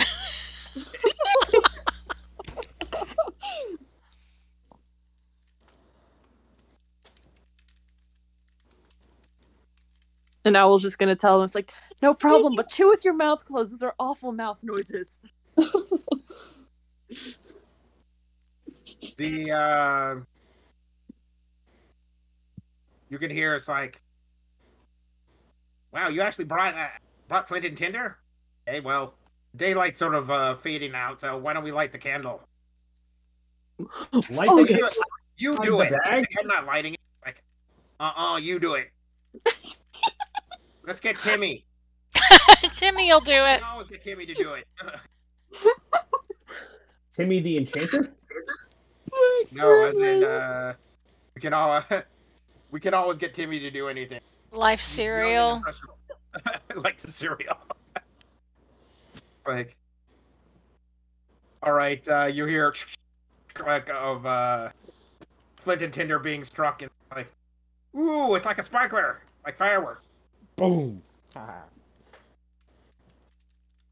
you hear this horrible keening, screeching noise, as if something dying coming from far, far away and coming closer and closer. Like,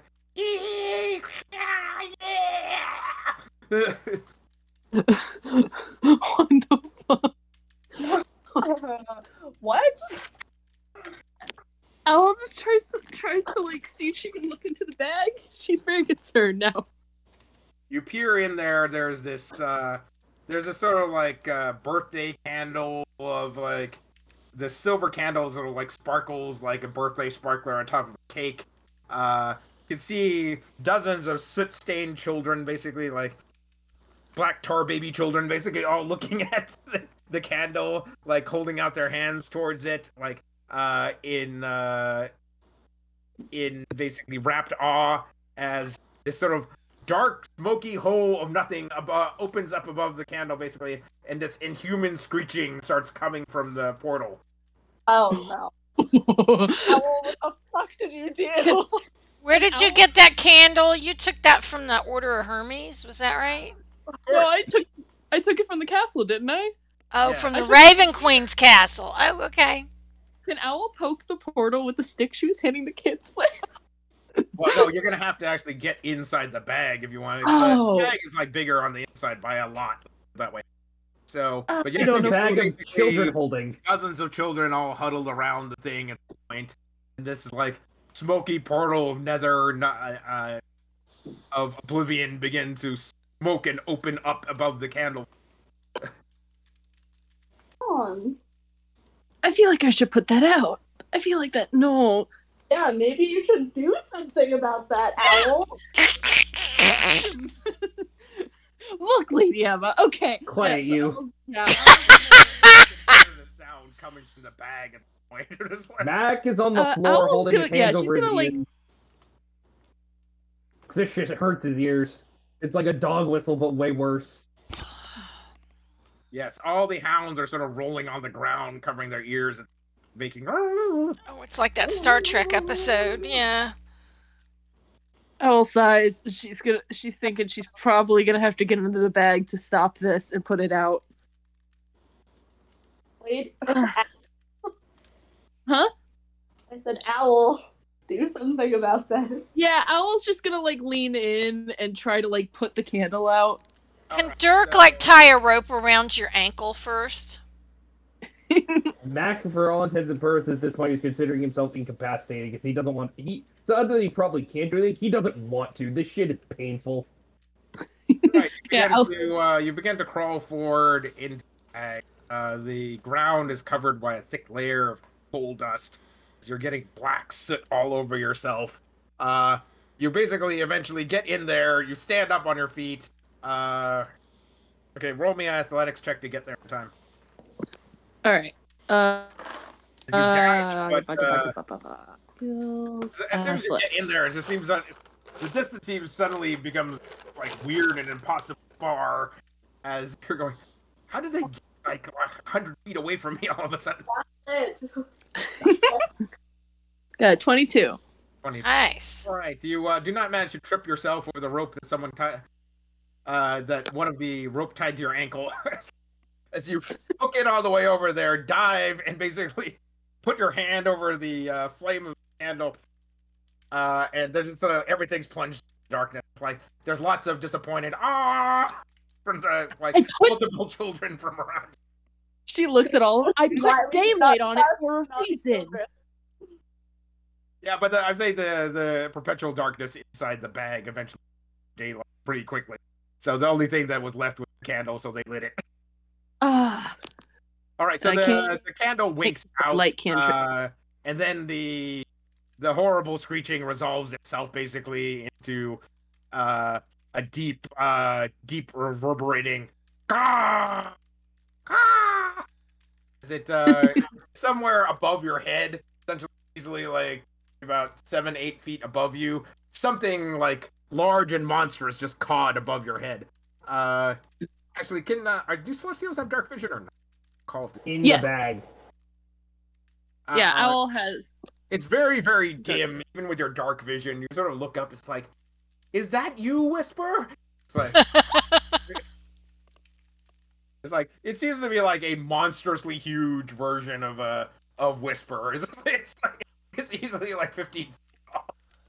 Just looks at, just Whisper. How'd you grow up so fast? Just tears up. Sunrise, Whisper basically sunset, bites you in the neck to remind you that that's not Whisper. Oh. And Whisper is basically looking at you very concerned as it flies away and leaves the bag.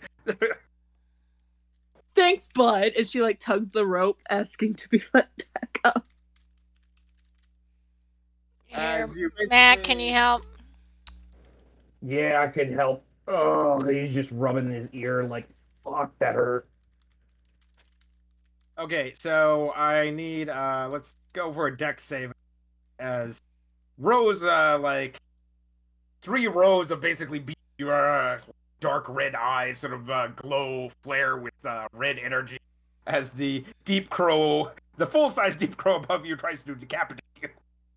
Okay. Did you need a dex save from everyone, or just from just Al? Okay. Al dives out of the way as the thing like pecks down, grabs a kid, like, and gobbles it up. It's like, oh, that was bad. That was bad. Owl's just traumatized. Owl's just thinking in her head, is this the damn crown again? Because it looks like a scene from one. As about that period of time, you're yanking violently on the rope behind. And it's like Dirk is like, hey, we need to pull Al back. It's like, all right, people pulling on the rope, give me athletics checks. Can I rage for this? Actually, no. I got a better idea. Can I do my mouth like a fucking chew toy and pull. Can Dirk use acrobatics if he does it with some flair? Oh, I guess you could always tie it to a chandelier and cut the chandelier down. Yeah, see, there's a way. Matt got a 24 straight check. All right, the 25 from Dirk. Okay, so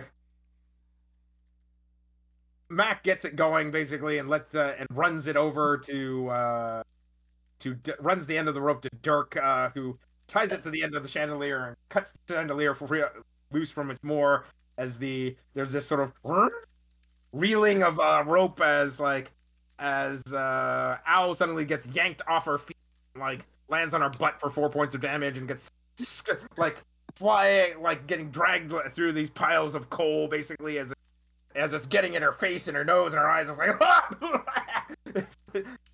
as there's this giant rooster tail, basically black soot, as it becomes shooting out the front of the bag. There's just this big cloud of black soot shooting out the front of the bag.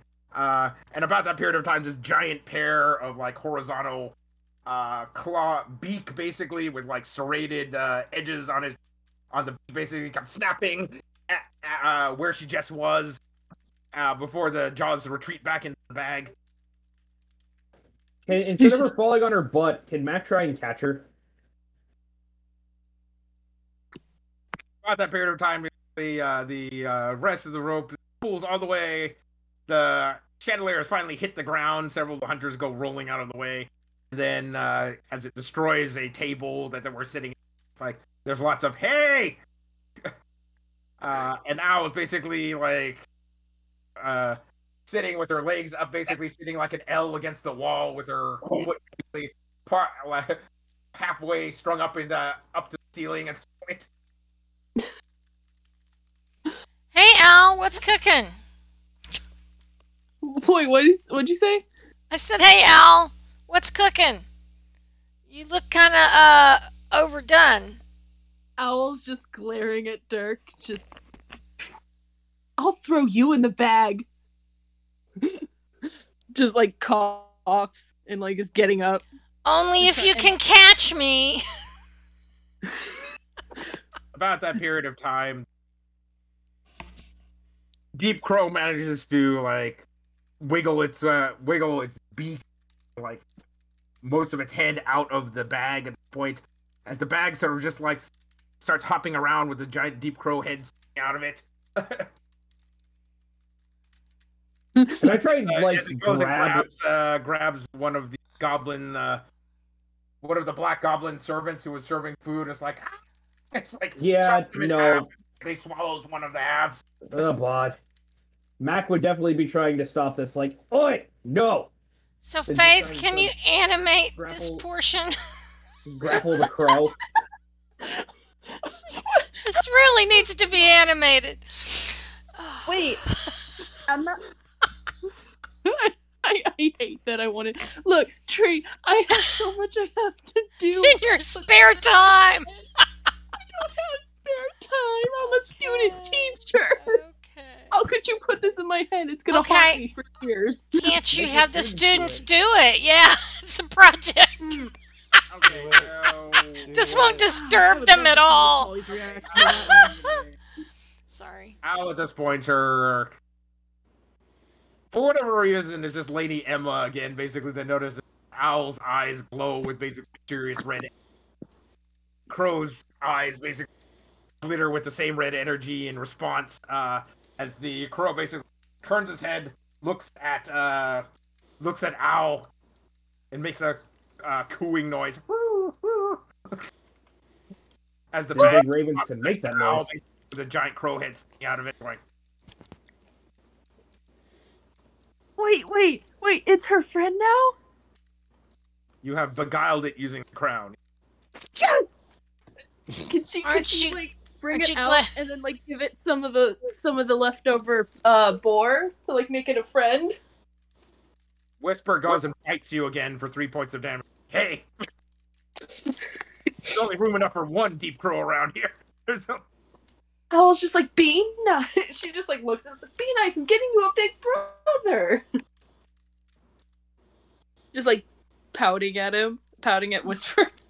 Whisper goes and flies on top of perches on top of the other deep crow. Assert dominance. Owl's like, okay, fine, you're the older brother.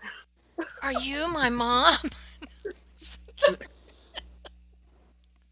There's lots of entertained clapping, like various hunters. It's like they have totally forgotten that this thing just killed somebody. It's like maybe they see a lot of death.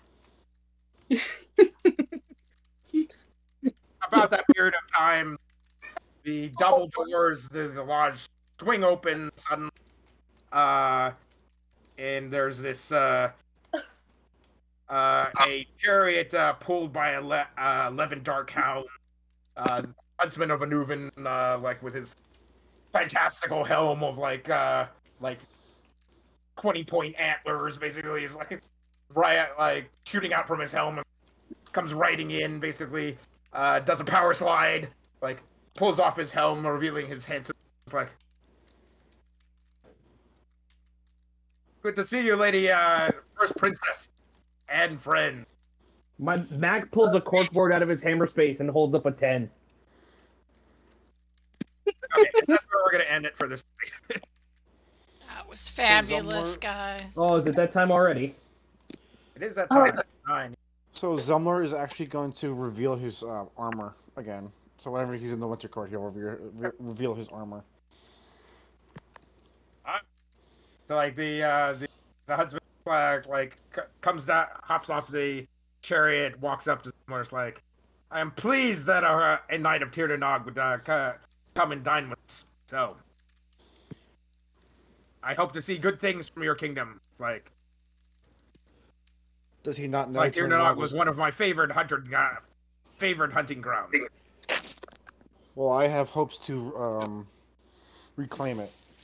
Hey, Lady Emma, what if what we want to do for the summer and the winter courts is to sort of restore Tir Nog and let them like send people there? That would be cool. Think about that. Is that possible? I think all things are possible. This is something you would have to negotiate with your husband. Yeah, because he may have some ideas that are better than that. But I was just thinking, oh, if efficiency, if we could take care of Tir Nog and Zumlar and Mack and your thing that you're going to all at once, that looked like a solid hit. Yeah, that would be really cool. The huntsman swoops up to Lady Emma. It's like pulls out a bouquet of roses from nowhere. It's like blood roses for my fiance. Lady Emma's gonna blush, but this time she's not gonna hide it. And a bottle of the finest red from the rose forest.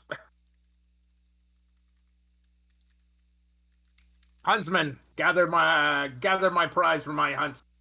Let us feast this evening. Claps his hands.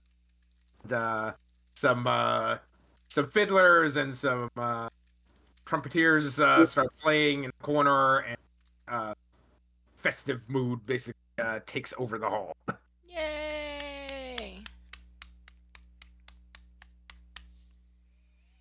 All right, well, we'll pick it up from here next. That was fun, guys. Samuel. Yay! Yeah, that's so fun. Cool.